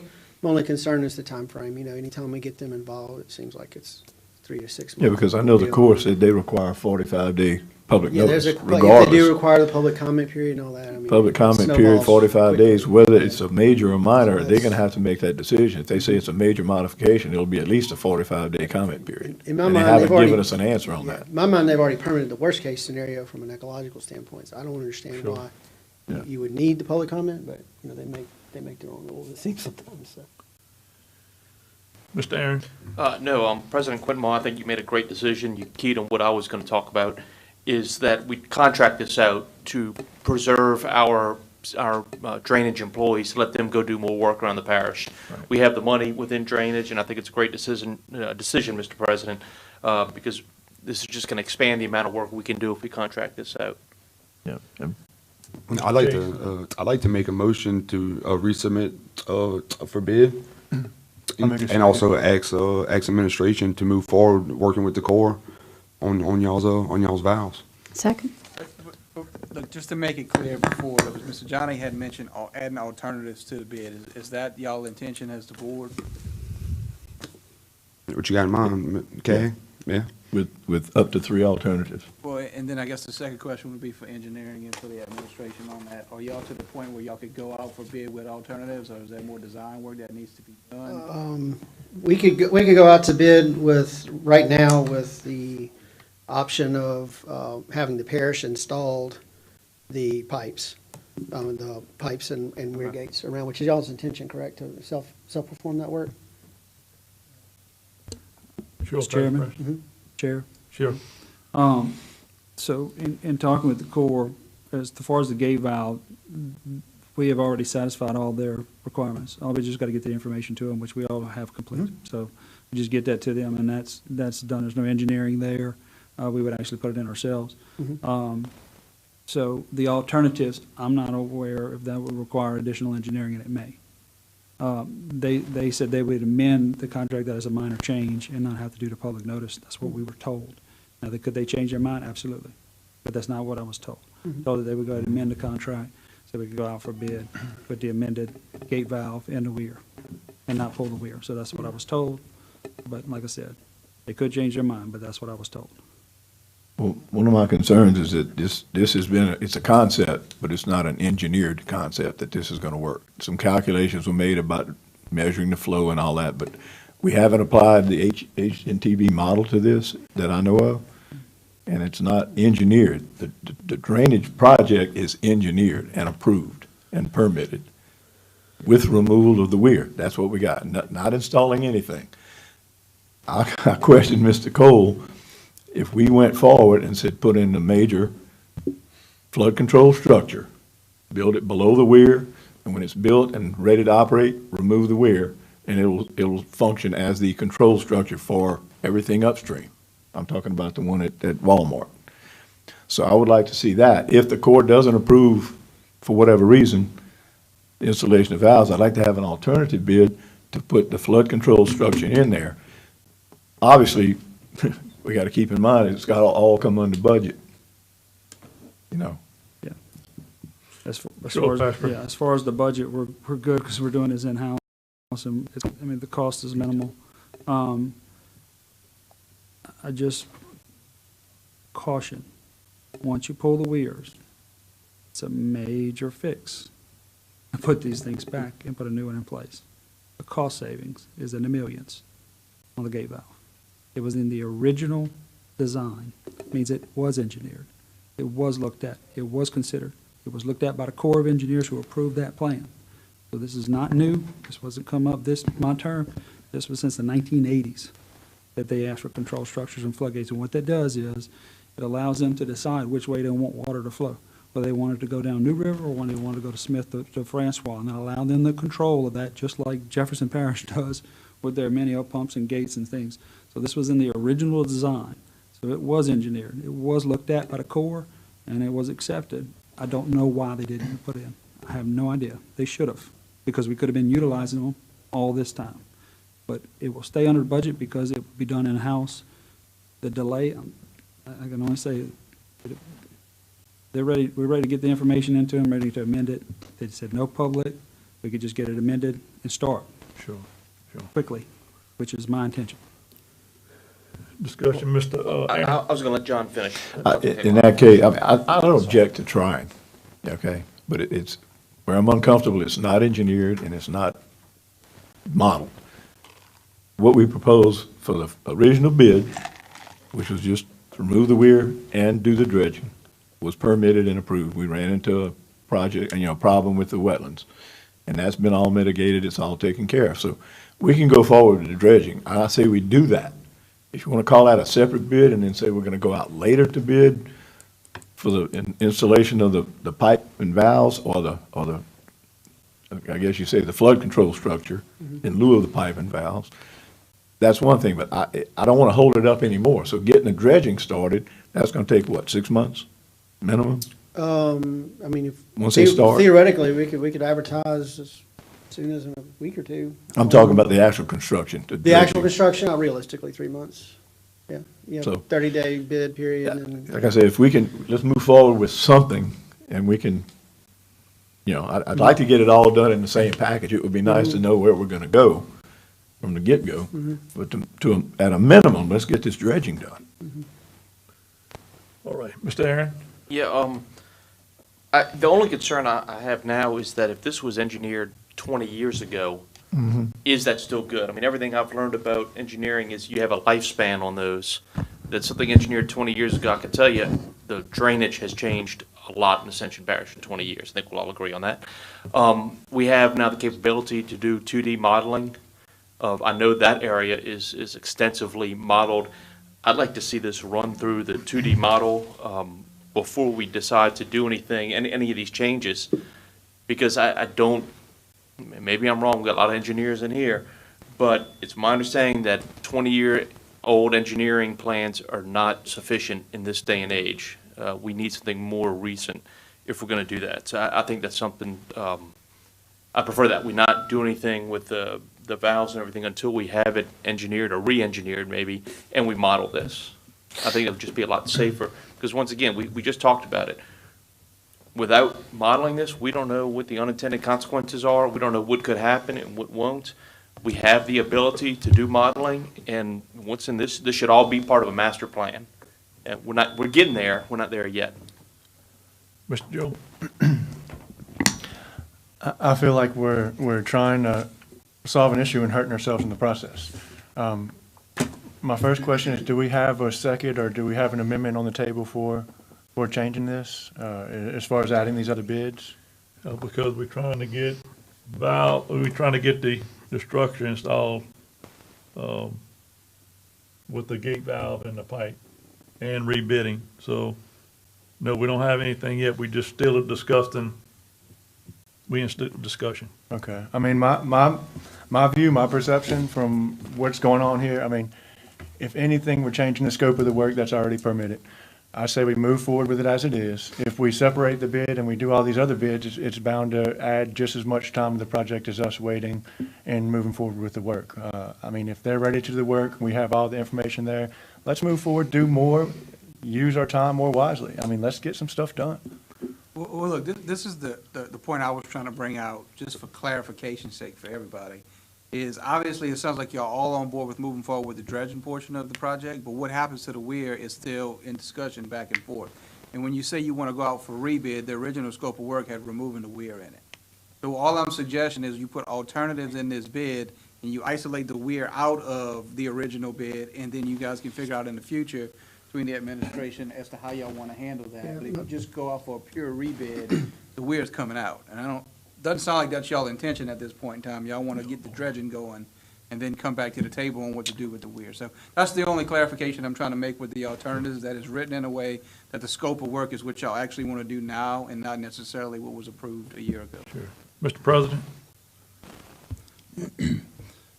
So these gate valves exist all over the parish. They already do. They have them in Sorrento, they have them in City of Gonzales, they're all over. What you're doing is you're just pulling the water down. It would be like saying you need to model the Marvin Bro pumping station watershed before you turn the pumps on again. All you're doing is opening the valve and reducing water level. You're not damaging anything, you're just drawing down past the weir. It is that simple. I mean, it's just plumb simple. Okay, it doesn't require engineering, it doesn't require modeling. Allows you to just, when you turn on the pumps, you're pumping down past the weir to reduce the elevation 3 to a lower elevation that handles the 3 branches of Goodine, New River. It's just not in any form or fashion complicated. Thank you. Mr. Chase? Yeah, I guess I'm going to amend my motion. I would like to resubmit the bid for dredging only, and then we want to have a crack at installing our valves in the existing weir. Is that what administration would like to do?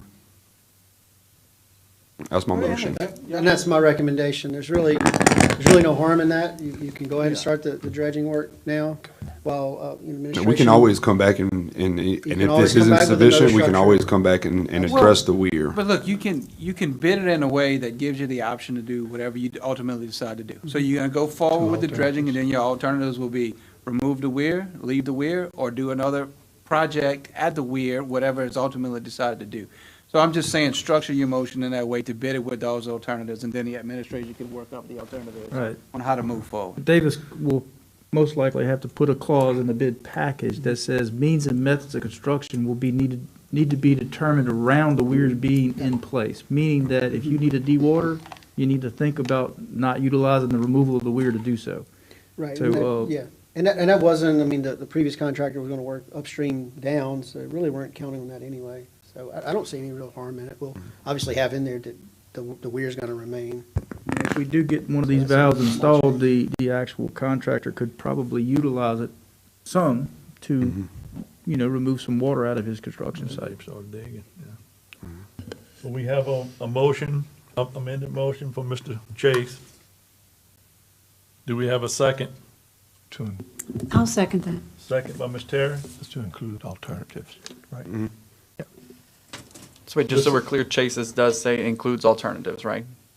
Yeah, we'll have the right to adjust the weir however Okay. we feel fit, right? And this is gonna get the bid out ASAP on the dredging. Yeah, the base bid is understandable, will be just leaving the weir in place, letting the contractor know that the parish may be installing this valve situation with its own forces.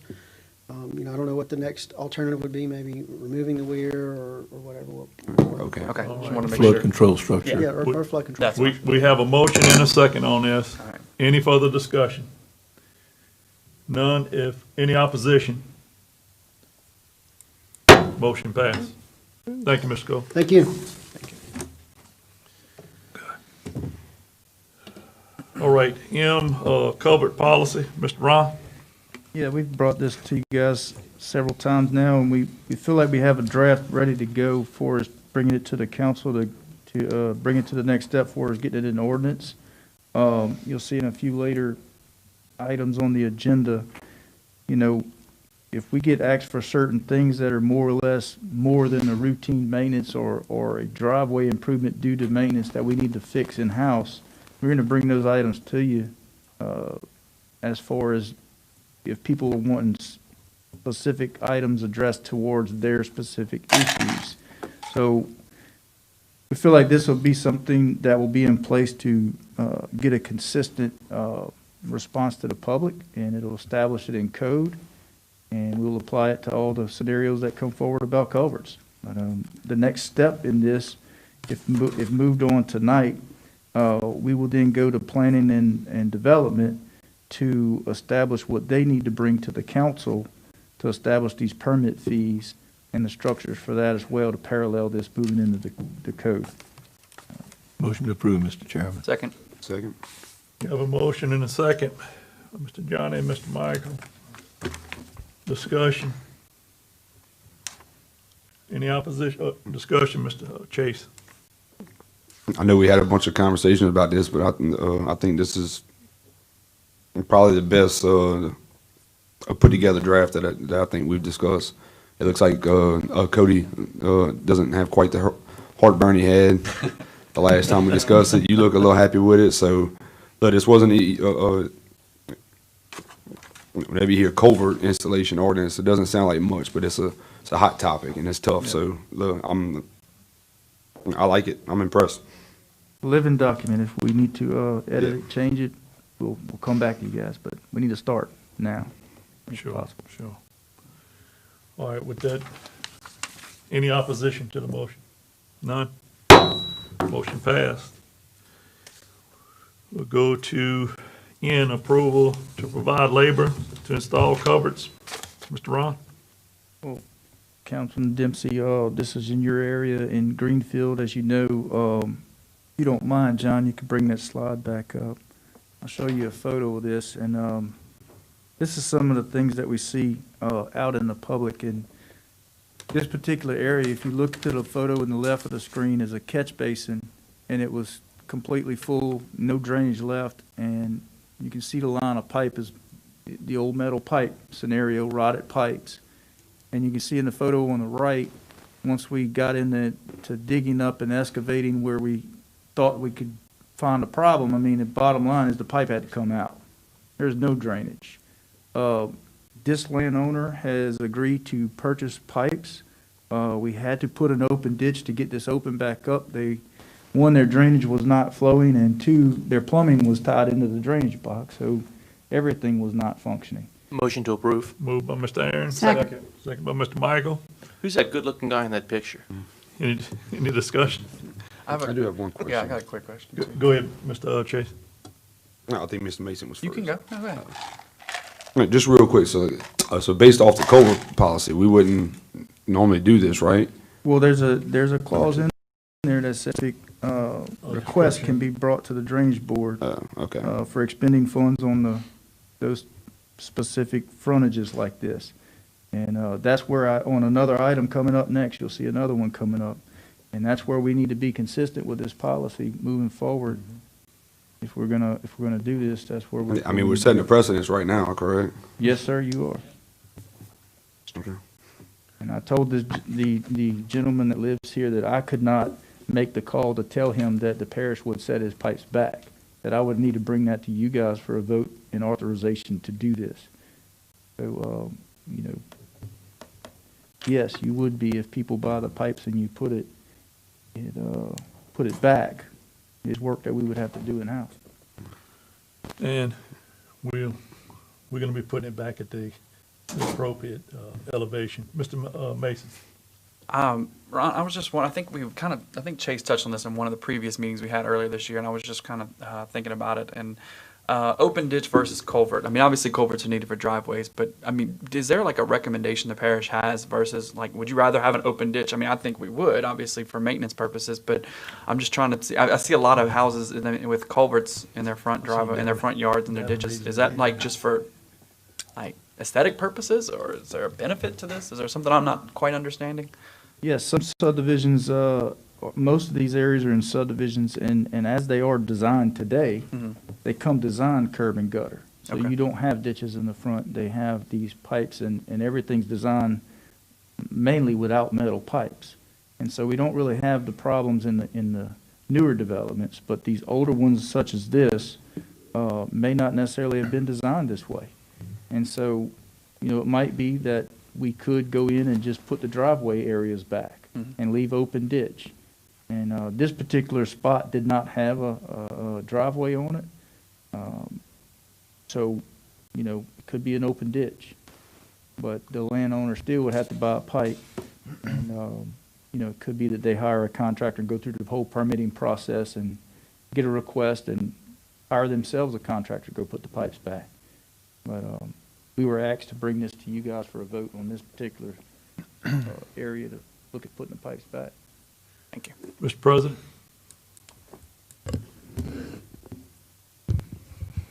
So this has been one of those topics that we've gone over the past 7 months. So, look at it, and it doesn't matter to me, but we'll look at it in two different ways. So is the open ditch better for us determining debris and roots and things like that?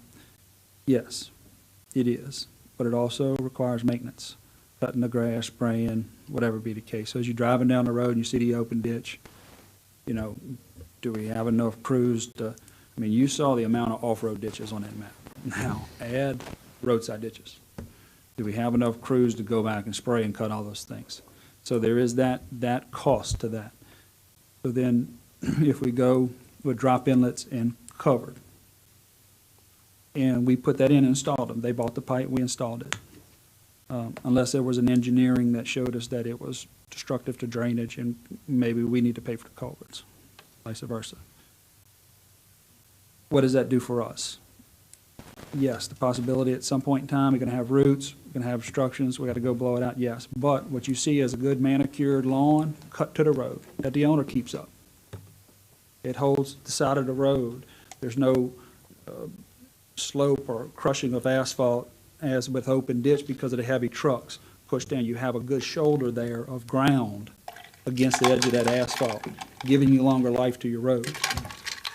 It cost us, and we have had a discussion, and I said, what is it gonna cost us, Ron, to do that service? And it costs about 6 hours. But we don't have to go cut the grass anymore because the homeowner does it. We got a good shoulder for a road that you don't have an open ditch, and so there's that cost benefit. So it doesn't bother me anyways, what y'all decide. I just wanted you to visualize the time it takes for us to do that versus what it looks like at the end product. Sure. Mr. Joe? I have a pretty strong opinion about this one. Putting culverts in property and upgrading, in my opinion, and actually it's upgrading your property.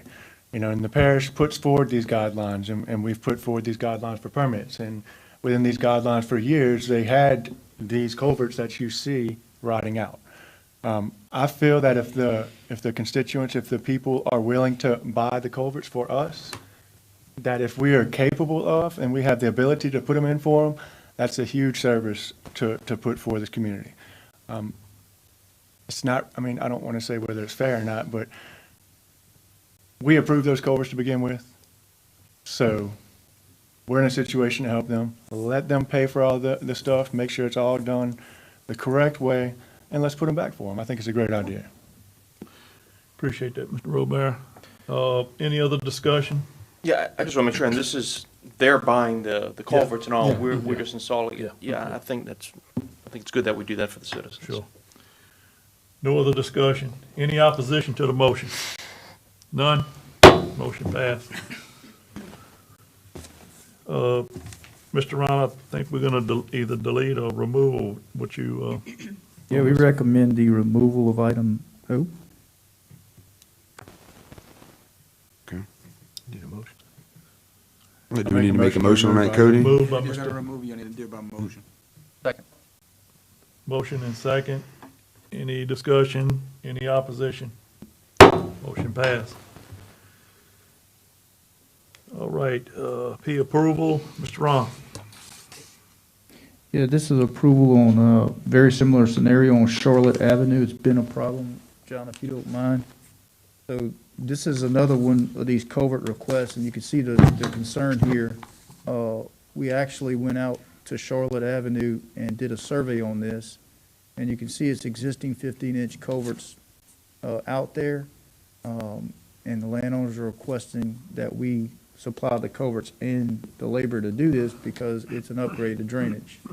Same scenario, it may be that we, in this case, are dealing with 300 or 400 feet of pipe here. Would that landowner be responsible for buying the culverts and catch basins needed to replace this? And so that's where we're looking for direction, one, to, what I feel like we can do here is the driveway. Terry's district? Whose district? I think it's, Of course. I think so. It's not much. I don't think it's. Mr. President. This is why we bring these to you, because this one's different, okay? Our engineering has discovered these are undersized. Because of that, it's causing drainage problems. So the owner's not at, is what we have discovered a engineering problem, therefore this one's different than the last. So just wanted to point that out. So the owner brought this to us, or y'all discovered this yourselves? The owner brought it to us because he was threatful of getting water in his structure. Yeah. And, you know, he's been dealing with this for a while now.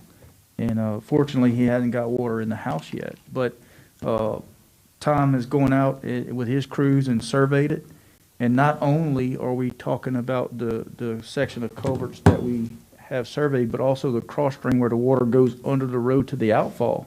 We need to add an additional pipe at that outfall, but that's within our road infrastructure. Yeah. But the problem we're seeing is the water can't get out fast enough, so they need to upsize these pipes, that line of pipes. So the landowner's requesting that we, the parish, go correct it.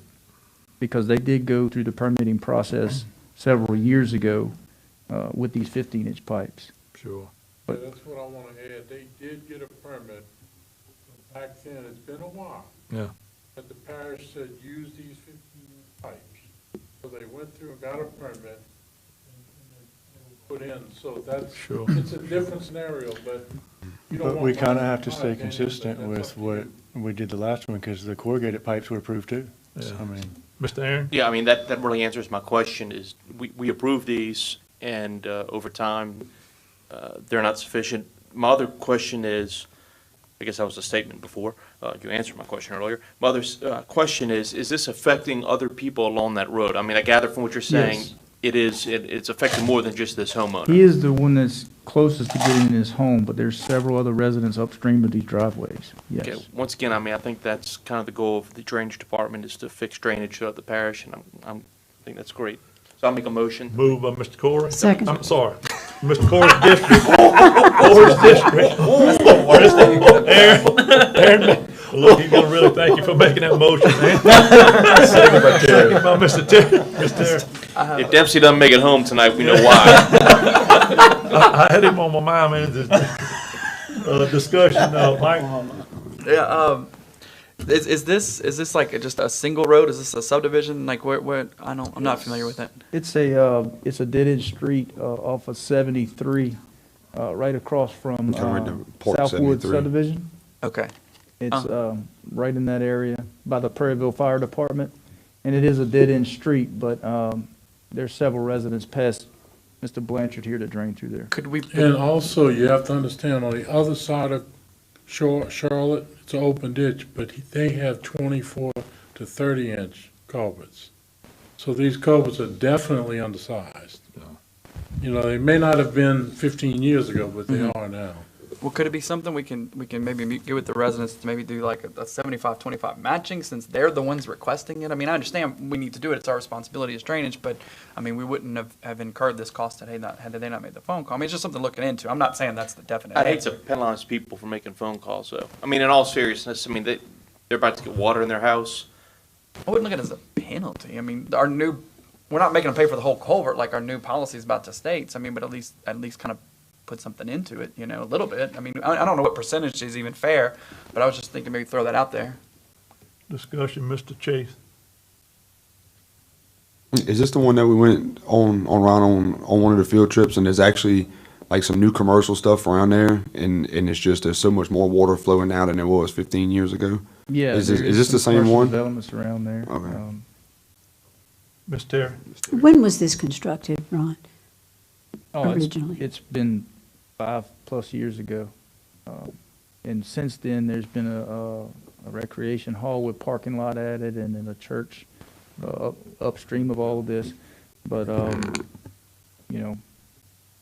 we are having these bigger events, and they're showing. And, Yeah, I personally, I'm going to support this. I think that this is exactly what we have drainage for, so funds for, is to solve these kinds of problems. So, especially when we permitted it, I think we're obligated to fix it. Discussion, Mr. Joe. I want to start out saying that I'm not against passing this, but I do want to point out the precedent that we are making. The last one that we discussed, I don't see the situation as being any different. I mean, we're not providing the pipe for him. I've had a list probably a dozen long already of constituents that would love to have their pipe upsized, that is downsized now, especially if we provide the culvert. Now, I understand the specific situation and that we can help them, but I don't think that Michael's that far off base. I think they need to put a little bit of skin in the game here. Just because they called us and we approved it, I mean, why aren't we paying for the other person's culvert, and what's going to stop everybody else from calling right after that? Whether it is a 25% or something, I think we need to look at doing something with that before we set a precedent that we don't want to set. One, Mr. Johnny. Maybe I stepped out and missed it. Is this with catch basins and it's completely covered? yes, its current state is, and, just throw an alternative out if you guys want to do some sort of, do something for the residents. There is an open ditch, ability here. We could do open ditch and put the driveways back. That's what I was going to ask. What And then about get the- upstream? Do they have open ditches or they all Yeah, have the same? No, it's not all culverted. There's some open ditch in the area. But, if you guys want to get the landowners to help out with some of the piping of it. Or ask me if they would consider just open ditch with think- culvert under the driveway. And anything other than that, if they. And then if they want to cover Yeah. the rest of it, they can go back through the process of permitting for the rest of the I sections make of a, ditch. I like that. Sure. Yeah. Mr. Chase. I would just argue that the one that we just passed was, it wasn't affecting major drainage. Nobody's house was flooding. This is a serious drainage issue. This is water inches from someone's home. So I just wanted to make that point. Mr. Joe. I make a motion to amend to where we will pay for the pipe where the driveway or any drives currently exist. We'll pay to install the pipe, but any other pipe they buy themselves. So you're giving them an alternative to go, Open ditch, and we'll pay for the culverts and the Sure. drives, And if they don't want open ditch and they want to pay for the culverts, we'll reinstall them, just like we said we'll do with the previous case. And any catch basin work will be on the landowner to pay for that. How many catch basins you talking about, Ron? Well, I think the catch basin, since we did permit it, once again, that's our fault, so we'll do, I mean, something that kind of falls in line of, if the culverts are there, you gotta put the catch basin. I mean, I say just let them pay for the pipes, we'll do the catch basin, we'll put the install in. Let them buy the catch basin if they can buy the pipe. And I know y'all said this a bunch of times already, but, you know, you guys aren't ready to make this decision. Just don't set a precedent that you're not willing to go across the board. If you need more time to consider it, you know, you can always table this to next month, you know? This is a time-sensitive issue here, and I think Ron and Parish President, they're all going in the right direction here, but I can see where we need to maybe And I get, think it's reasonable, I mean, let's let them pay for the pipe, I mean, with the catch basin, let's take some of the expense, I get it, I mean, let them pay the pipe, we'll do the catch basin, we'll do the open ditches if they prefer that. I would caution that moving forward. If you decide to put catch basins in on this one, you may be. I'm saying just replace the existing ones, same thing. If we're replacing the existing pipe. Mr. President.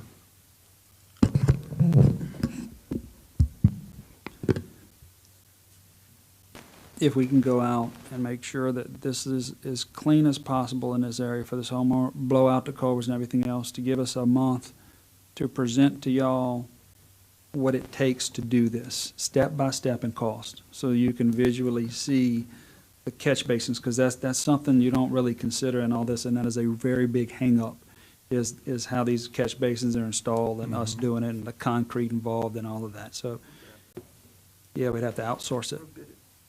So this is, well, if you could, maybe we could just maybe go and blow them out, clean them out, make sure this is just as pristine as possible in case an event happens that it flows as until we can give us a month to come back with y'all to give you a detailed timeline and cost analysis of exactly what this would take place, and maybe photographs and everything that we can possibly give y'all, as much information so that we can fine tune this, because this is kind of this uncharted territory kind of thing, and it's very difficult to visualize all that it requires to do this. And we're talking about outsourcing and bidding and getting to a whole new realm here, so if You wanna that's okay. Make a motion to.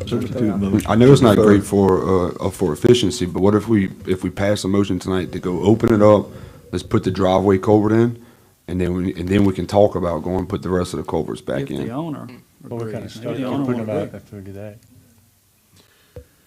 Mr. Aaron. I guess I got two questions. First of all, I guess I think I agree with President Quinton on this.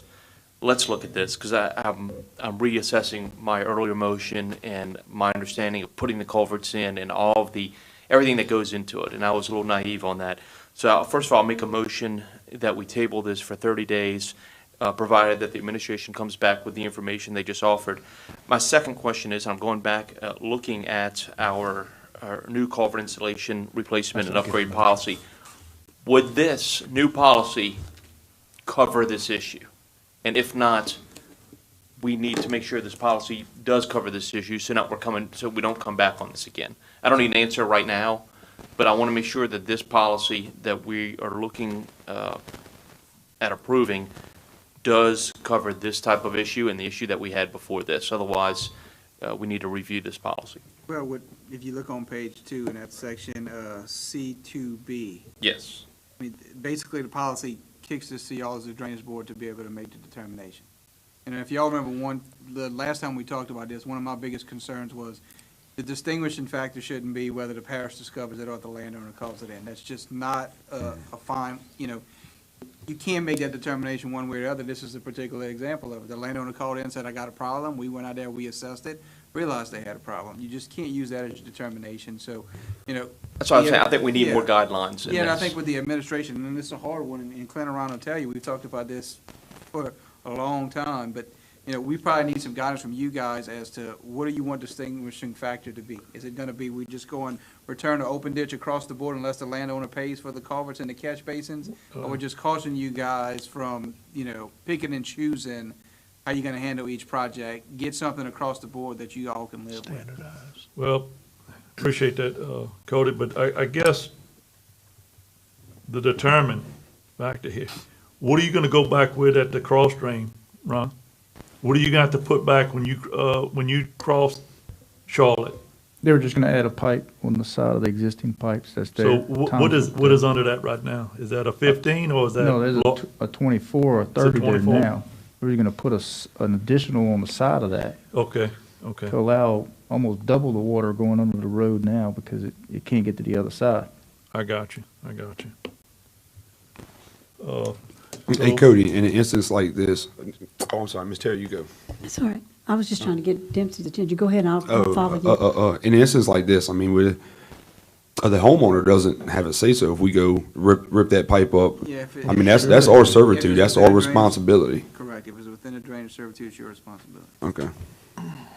Ms. Terry? So, I may say one thing.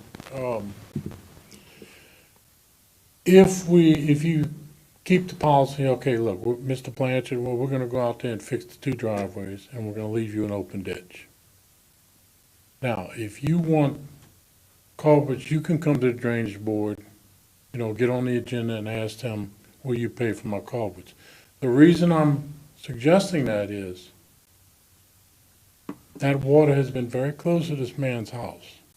And he's for 6 months, told us, what are you gonna do? What are you gonna do? And with these flash floods, I just wanna skirt any liability, if you know what I'm talking about. So, I don't know if we should, delay it 30 days and see what we can do, what the costs are, or should we do the other way? That's just something to think about. I'll make a second on his motion to delay 30 days.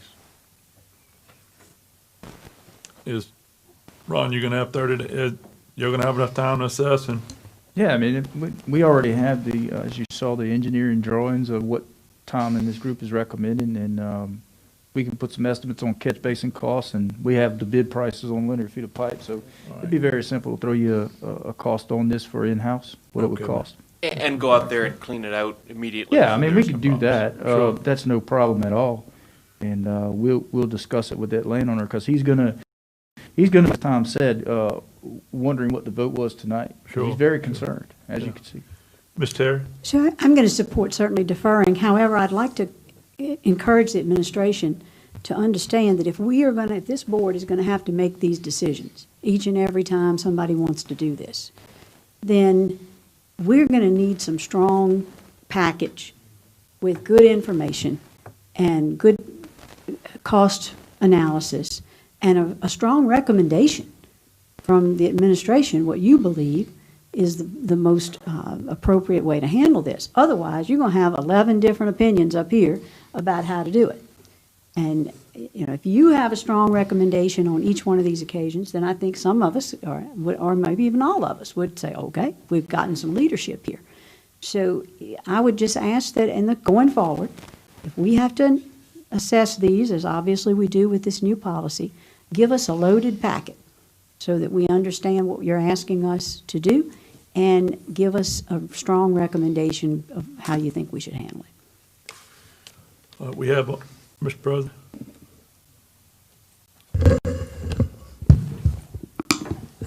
And I should have mentioned this earlier, and I apologize.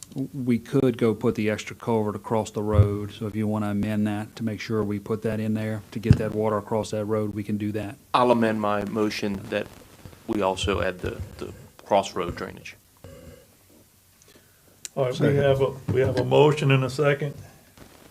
Any discussion? Any opposition? Not? Motion. Mr. Chase, you had discussion? Opposition into deferring. Ms. Liz, you want to get a roll count?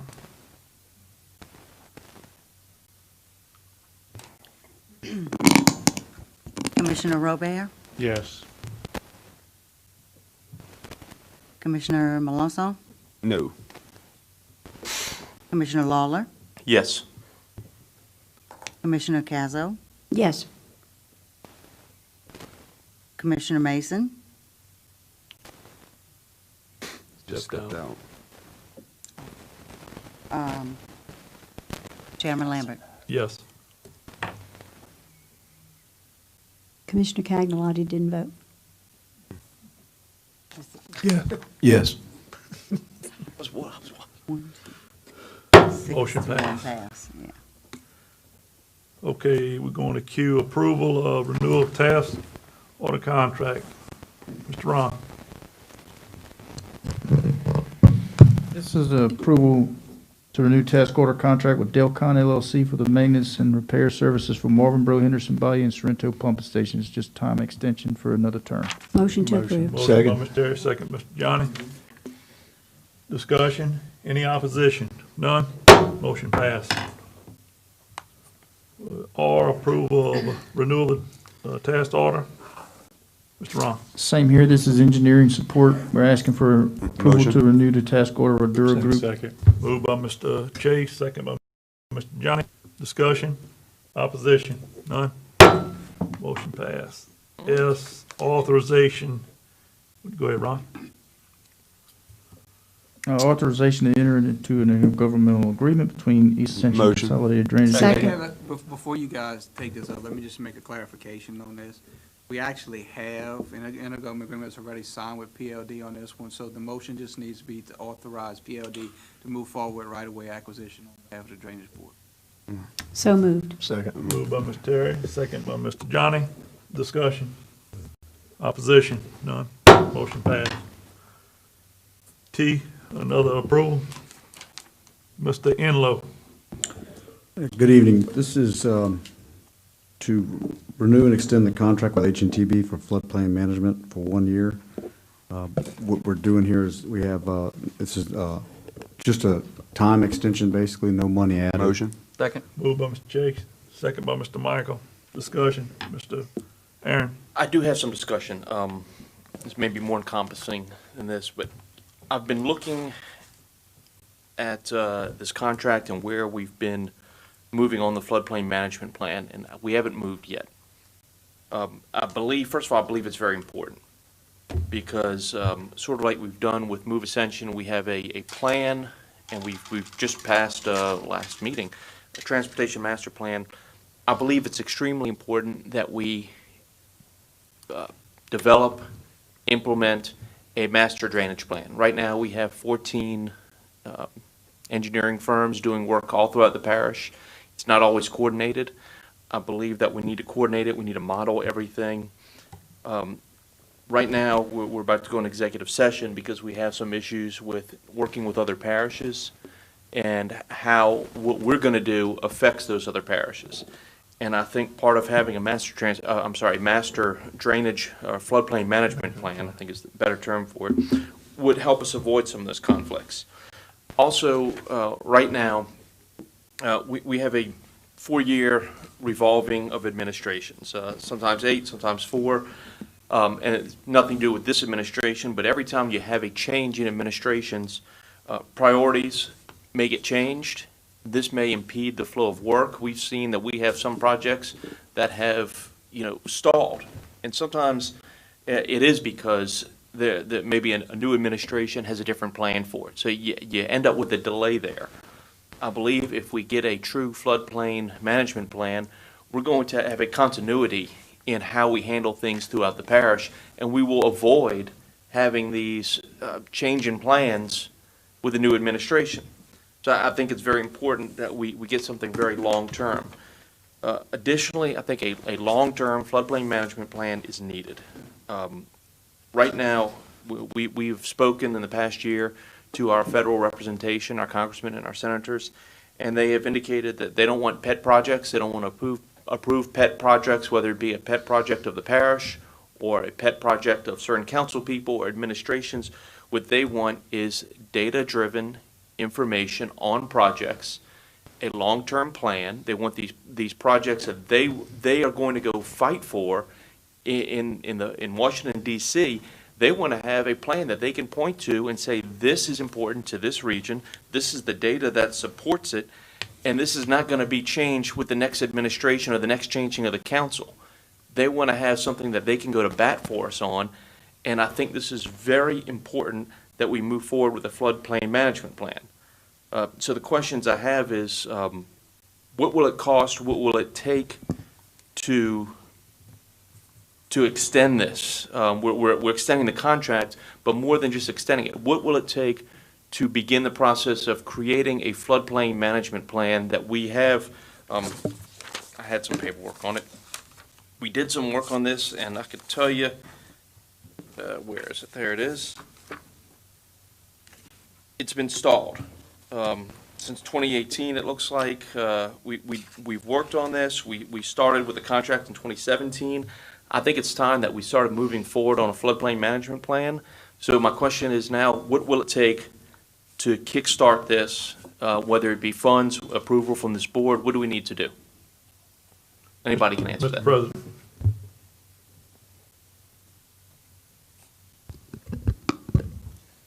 So this particular renewal is to get the work that they're working on with us, with the Watershed Initiative, make sure we continue, secure those funds, and that's what you see here.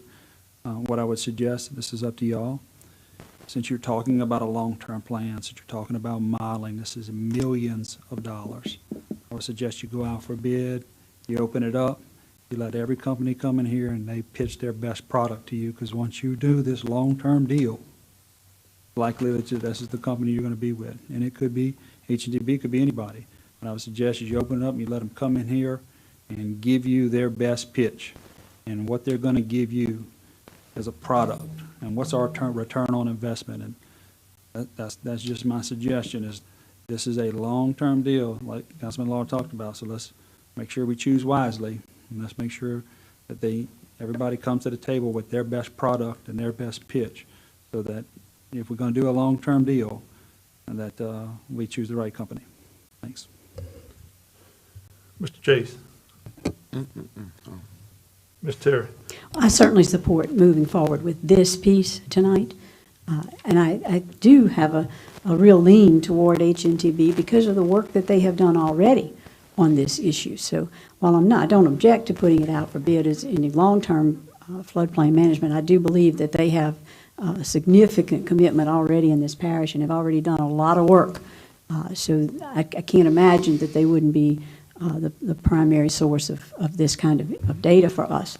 I know that we need that long-term plan, and I strongly support that. I also want us to have some incremental pieces in that we can do as we go, so that we are not waiting. You all know how long it takes to develop any kind of long-term plan. So we would certainly need to have some, I would just caution that we not lack some incremental steps that we could make. But I'm certainly going to support this tonight. Mr. Johnny. Just another quick question. Following up with what Terry asked, if we get some incremental, or phase 1, phase 2, whatever, but if you could check with H&TB or whoever, how long do they think it would take to do a comprehensive floodplain management plan, time-wise? You said you're looking long-term. Well, how long will that take to develop the plan and present it to us? That would be my question. So Ms. Kennedy's here, if she would. Could you? Yeah. And if I may go back, haven't they already bid that? Yes. I mean, isn't this what they're supposed to be 24 doing? months? Yeah, originally the project came out as an RFQ, and we did submit and came out as the #1 qualified firm. So we were given that contract. As Councilman Lawler said, it did stall, and that's why we're kind of where we are today. We did the implementation plan, and then it kind of got stalled. So if that's the way the administration wants to go, we're more than willing to, put our qualifications out there again. But to answer your specific question, our schedule shows about 13 months. 13 months. Because of all the data that we already do have and the modeling and everything that we already do have. Yeah, So I have no desire to start this process all over again. No. I mean, I apologize for not recalling that, and that is exactly what we did in 2017. And so we just need to get moving on this. I know H&TB must be ready to do it, and so I don't know what we need to include tonight to encourage that we continue to move on the long-term plan. But I think we need to make sure that our motion reflects that that's what we want to happen, is for this, we need to reinvigorate that long-term plan and any supplemental options that might exist there to get some things done short-term, and then we need to get going. Mr. Aaron?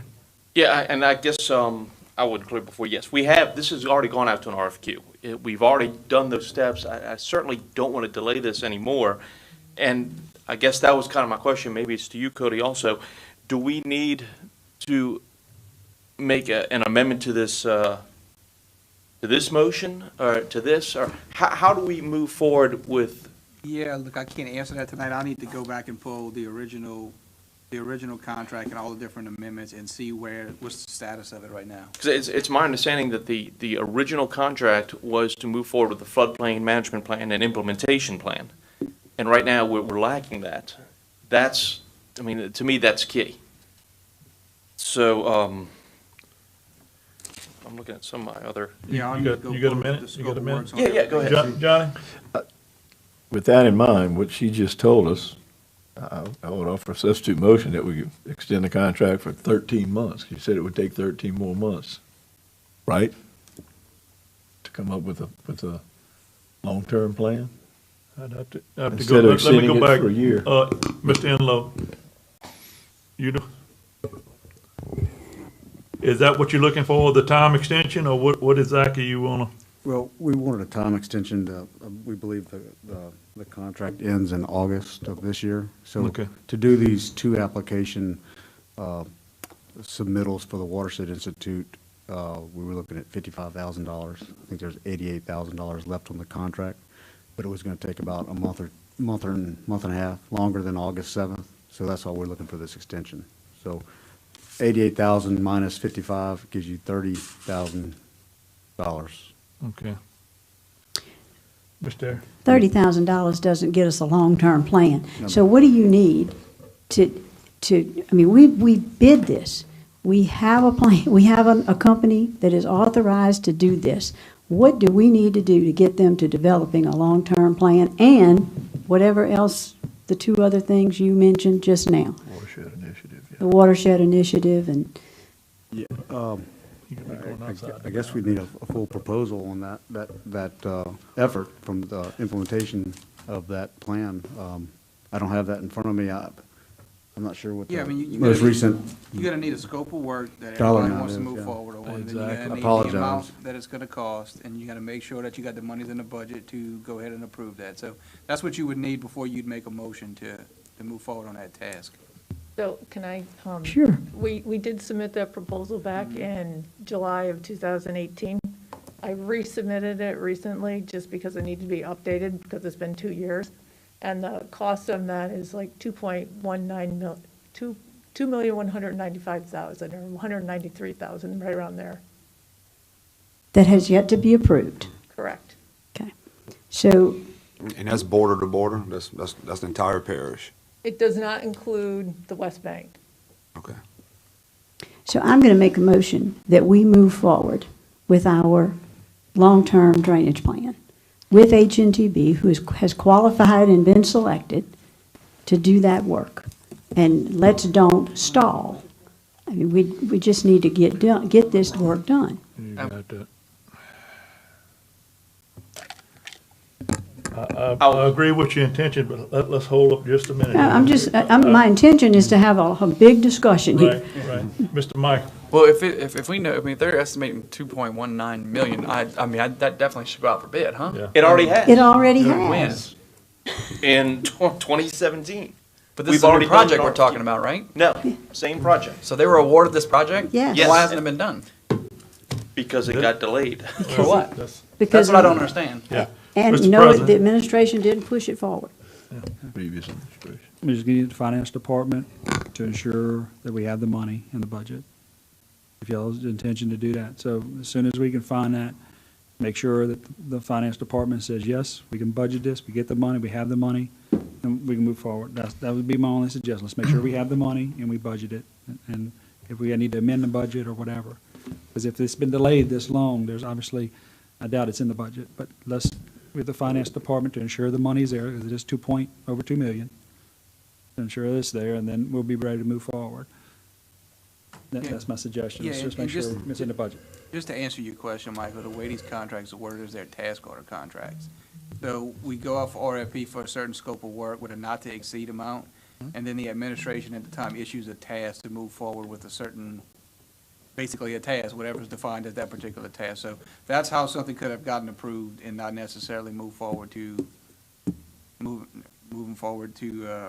getting what you asked for, what you thought you approved. So just wanted to clarify that. what was for the you. I'll make a second on Ms. Terry's motion. Oh, and that's what, you guys are voting to move forward, so that I would suggest you guys go back and look at the original scope of it to see if you want to change correct. anything, before you go committing $2 million tonight that you don't even know is in the budget. You have that in your motion, Ms. Terry? Yes, thank you. I think. It's second by Mr. Robert. Any opposition to that motion? So what's the motion exactly? Yeah. The motion is that we begin to move forward with this project, that we evaluate through finance, and bring this back next drainage meeting. Good, okay. I do support it, but I would like for the other 30% of the board to be here with us. Yeah, I don't have a problem with that either. Yeah, I think next month is good. Can we just have 15% with us? Mr. Ron? I would like to, suggest, if I may, the proposal for 2.2 million. What are we getting for the 2.2 million? And we talked about a lot of things up here tonight, that the basis of the $2.2 million proposal was a lot to do with the regulations and ordinances of our land development code versus watersheds. Yeah. There's a lot of components within that 2.2 million, okay, that were geared towards code. It may be that we need to really refine that proposal and make sure that the 2.2 million, before we start this, we know what that end product will be. And we're ready to implement whatever the end product for the 2.2 million is, whatever that may be. We're going to get some scientific data out of this, and it'll be a political decision based off of scientific data. Are we ready to go there? So I would suggest that we thoroughly vet whatever is proposed, and we can certainly get with finance on the budget, and at the next meeting, bring that proposal to you guys. Mr. Chair. Sure. Mr. Robert? I think we need to be careful with waiting too long, because I'm very familiar with this particular project, because this is during the campaign time, and I did a lot of research on this. I think it's very necessary. We can't make any actual, real intelligent decisions, meaning knowing the whole scope of what things will cause other places without having this modeling. We don't know where all the watersheds are. If we change the scope of work, we're going to have to put it out for bid again. And we'll be in the same process that Aaron's talking about in the new administration. I think we need to be careful in changing scopes of work and move forward and do what we're supposed to be doing already. Hold on, Mr. Kenny. I guess my question, Ron, would be on it. And if you include it in the 2.2 million, does it include the watershed initiative and other tasks that may have been included in the initial scope? And I would like to defer to Melissa on this, and look, all kudos to HNTB for all they've done to this point. If you don't mind, maybe go into what that proposal would consist of, Melissa. Sure. And I think we really want to focus on project development and prioritizing where we need to go with some of this modeling, the 2D modeling. And will that be able to be utilized, for example, was brought up earlier, if a development is proposed, what will be the effect of that development within that watershed based on modeling? And if it shows a negative effect, will it show what that negative is and what a solution would be if it's put in? Yeah, Ron, if I may, Mr. Cagnotti, I think that was you that asked the question. I was going to basically say what Ron just said. They've done some extensive modeling on the Marvin Bro watershed, which is about 70% for the East Bank, and also Bayou Conway and Panama. So they have a great deal of this information already done under the levee certification contract. So we're doing what we wanted them to do with these applications for the watershed. It's I'm not going to say it's just a matter of them modeling it. There's some technical stuff they have to do, but that's a big part of it. Using them was they had this data set to fall back on and use to help us with these applications. Ms. Kennedy? So yes, there's money that had not been expended yet that was originally allocated. And they've asked us if we could put these watershed initiative applications, there's 2 applications that they've asked us to look at. So that's about, what he said, about 55,000, which leaves like 30,000 left on the original budget that was allocated. And again, the 2.2 million is in our implementation plan of what we said it would take to do the final floodplain management plan.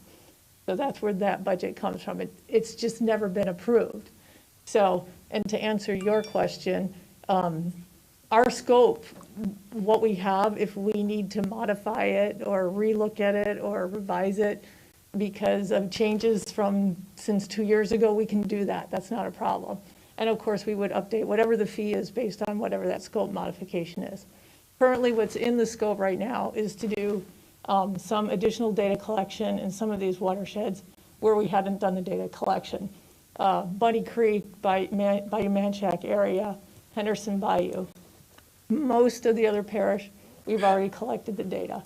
Same with the modeling. We need to take our model. It's a big model. There's actually multiple components to it, but we want to break that model into smaller subsegments for each watershed. So the intent is to, I'm sorry, I'm just having trouble talking tonight. I don't know why. You can remove your mask. Yeah, if you're you right. like. Yeah, take that. I think you're right. I think it's the mask. Anyway, so the intent then is to take the models that we already have, break them into the smaller watershed segments, as well as develop the models for the watershed segments that we don't have. Henderson, again, Bayou, Manchac area, Muddy Creek, et cetera. Then with those models, what we do with the data that we've collected, we run an existing conditions assessment to determine where it floods and then what are the impact of those floods. Then we go into project development mode where we then say, what can we do to reduce the risk of flooding? And that is not just projects, it could be strategies such as buffer zones, maintaining some floodplains that are already out there, those kind of things, as well as looking at your ordinances and development codes. And we've done a little bit of that already, but we had not done a lot of actually looking at the data in terms of those ordinances, such as what Michael said, or Ron, of actually like looking at the development and what's the impact of development. You know, we can look at the model right now and we can see some areas where, because there is development there, the water moves around it differently than what it did prior to that development. So those are the things we want to look at to make sure we come up with recommendations that are reduce the risk of flooding.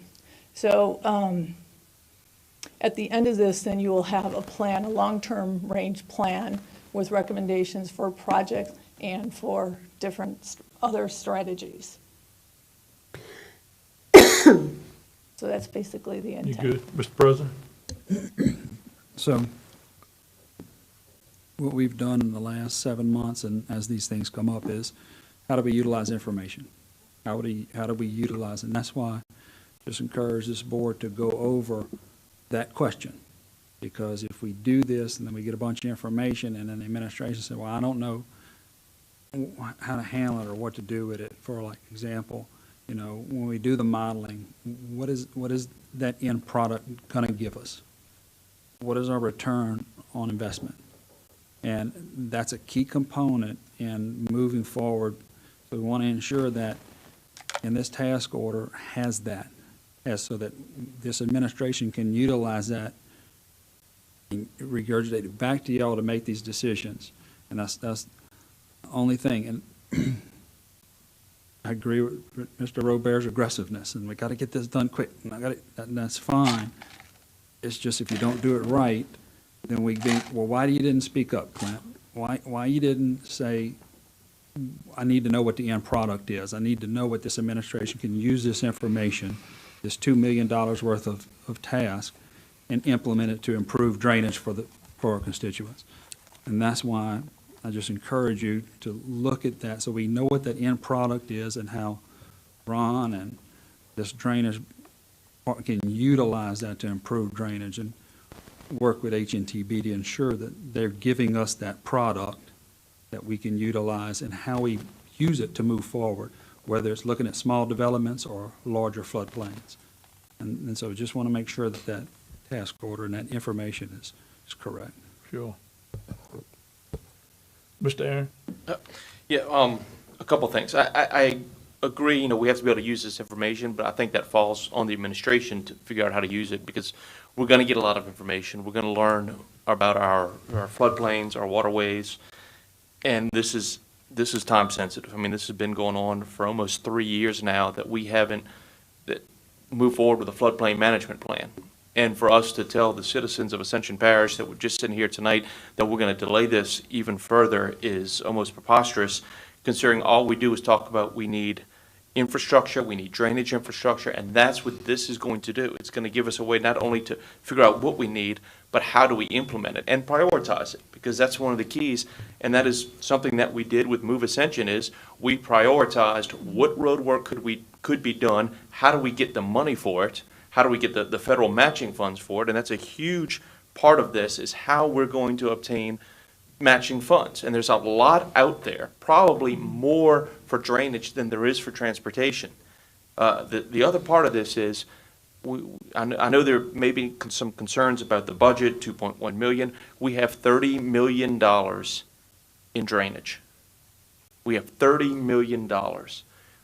We do not have a plan to use that money. And I don't mean, hey, let's go spend it.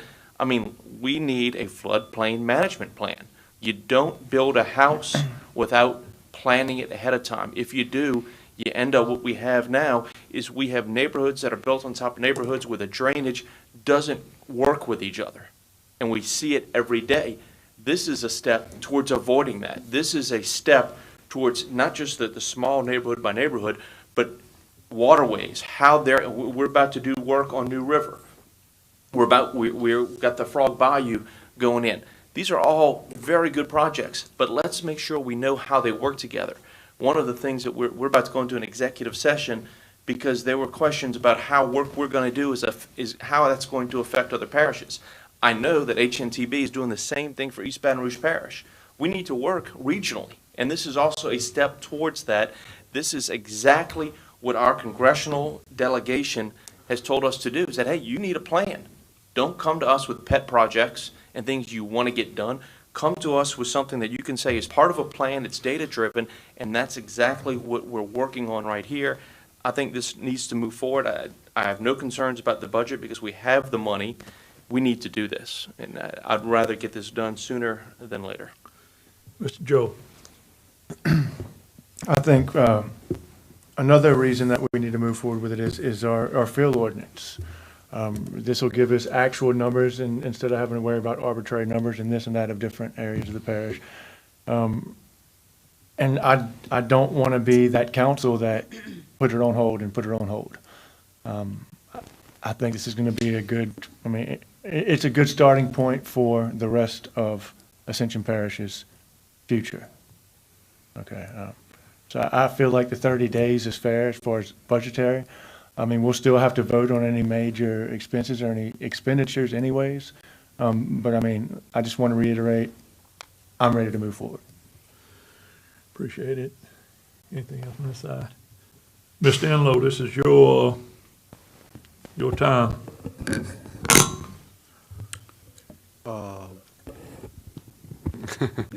Don't look like that deer in the headlight look right now. His Don't mess it up. just blew Don't up. mess it up. Yeah. I may have veered off there for a minute. So what are you, this board asking for at the moment? We got a few It's motions, I'm not sure. It's time sensitive, I know, and we've got several motions up here, so. There'd be a few things that anything we look at, just from the stuff we've heard from the meeting tonight. Sure. Would there be an opportunity from any plan we get to identify homes that could be elevated or buyouts, things that you could do a benefit cost instead of doing a big project? It's smarter to do this or that. Dry detention, regional area-wide detention, as the parish president's mentioned before. And then what type of grant funding for projects that we could open ourselves up to. Those are the types of questions I would have for you guys. I don't know if you want to answer that. That's just kind of some of the thoughts that I had, so. No, you mentioned a bunch of different projects, and those are things that we'd look at. You also mentioned detention or retention. Those are things that we would definitely be looking at. In terms of funding and how we get funding, that's part of what we also would be looking at. Where would the funding come to pay for everything? Right now, you've got there's some hazard mitigation grant programs out there. You've utilized that to the extent you can, so that's awesome. There's the Louisiana Watershed Initiative. You've got some applications that you're putting in right now for the round one. There are going to be multiple rounds for those applications, so that's an opportunity for funding. There's the State Flood Control Program. That's a yearly program where you can submit projects for the state funding to pay for those. They have to meet certain criteria, as all these different types of funding do. So those are just some of the things. Those are what we would be looking at and recommending on how to pay for different types of projects. Did I answer everything? Yeah. Elevation and buyouts, I mean, that's kind of the stuff, we're not looking to just get projects. We want to make sure we're doing the best for our area. Right, and we keeping can. flood risk down. Yeah, we would definitely, we would be able to tell you, what properties where that is an issue and at what elevation that's going to be an issue. And then you would decide, how you want to handle those. Parish is gonna look different, I promise you. Yeah, oh, yeah. It's gonna look very different. So with that, we, I had a motion that we renew this contract In 30 and days. proceed to check with finance and Yeah. get back to us next month on moving forward on the full floodplain management contract. Sure. I'll remind you that that's a 2-year project almost, so we were looking at 2 budgetary years, so we're not talking about writing a check Yeah. this year. sure. So we have a motion and a second by Mr. Joel. Any further discussion? Administration, anything? Can we, Mr. Enlow? can we be clear on the approval for tonight to extend the time? Yes. And then for these? Yeah, Okay. so tonight we're extending the time, correct? Yes, Yeah. we're extending the time and moving to get this floodplain management program done. No more delay. Ron, if you see something that I know we're gonna check with finance. If we need to move and have another, meeting or something to that effect, whatever you need, just let us know. I think what we'll do as administrations, we'll get with Melissa and H&TB, get that proposal in front of administration, we'll dissect the proposal, verify with finance, and we'll bring all that information back to you guys next Sure. month. That's what I'm understanding you wanting. That In the is what we meantime, want. we are going to move forward, though, with extending the existing Yes. contract, use some of those funds for the watershed initiative process, get that moving, and we'll be back next month to discuss this again. Man, he listened. Yeah. You got it. With no further discussion, any opposition? Motion passed. All right, we're going to executive session. Motion to go into session. executive session, Mr. Roll Chairman. call, Ms. Secretary.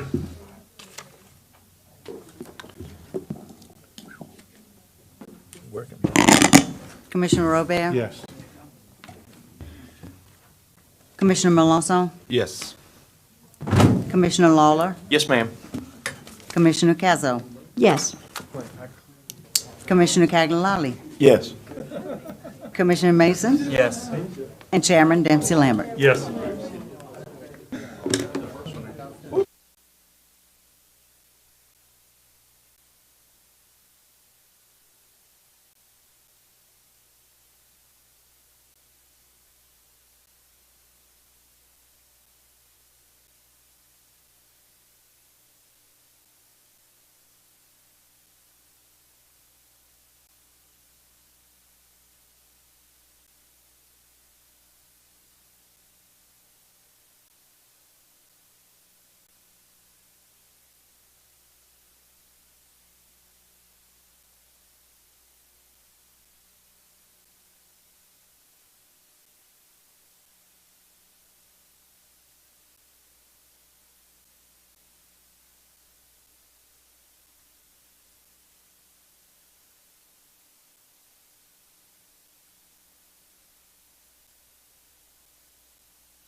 I think if we'd have got Oh, it started is. at I'm 8 chilly. o'clock like last time. Then I be calling, I called Coach Oregon, yeah, no telling what I be calling y'all. Might be calling you Martin.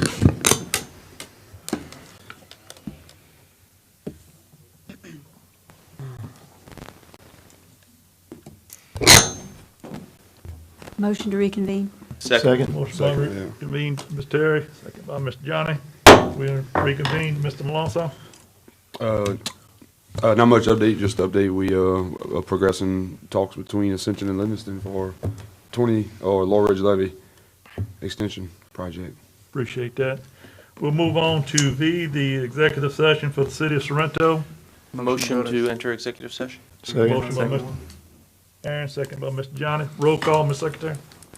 Commissioner Robert, Yes. Commissioner Malonzo, Yes. Commissioner Lawler, Yes. Commissioner Cazzo, Yes. Commissioner Cagnolati, Yes. Commissioner Mason, Yes? and Chairman Lambert. Yes.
was left.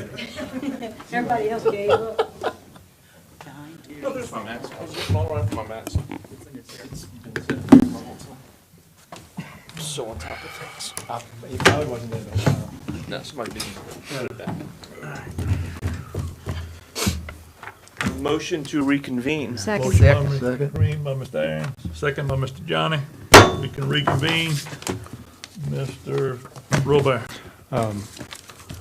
We just went in and basically advised legal counsel to respond to their letter, or to their lawsuit. We have a motion. Motion to adjourn. Motion to adjourn. Second. Second. Motion to adjourn. Good job.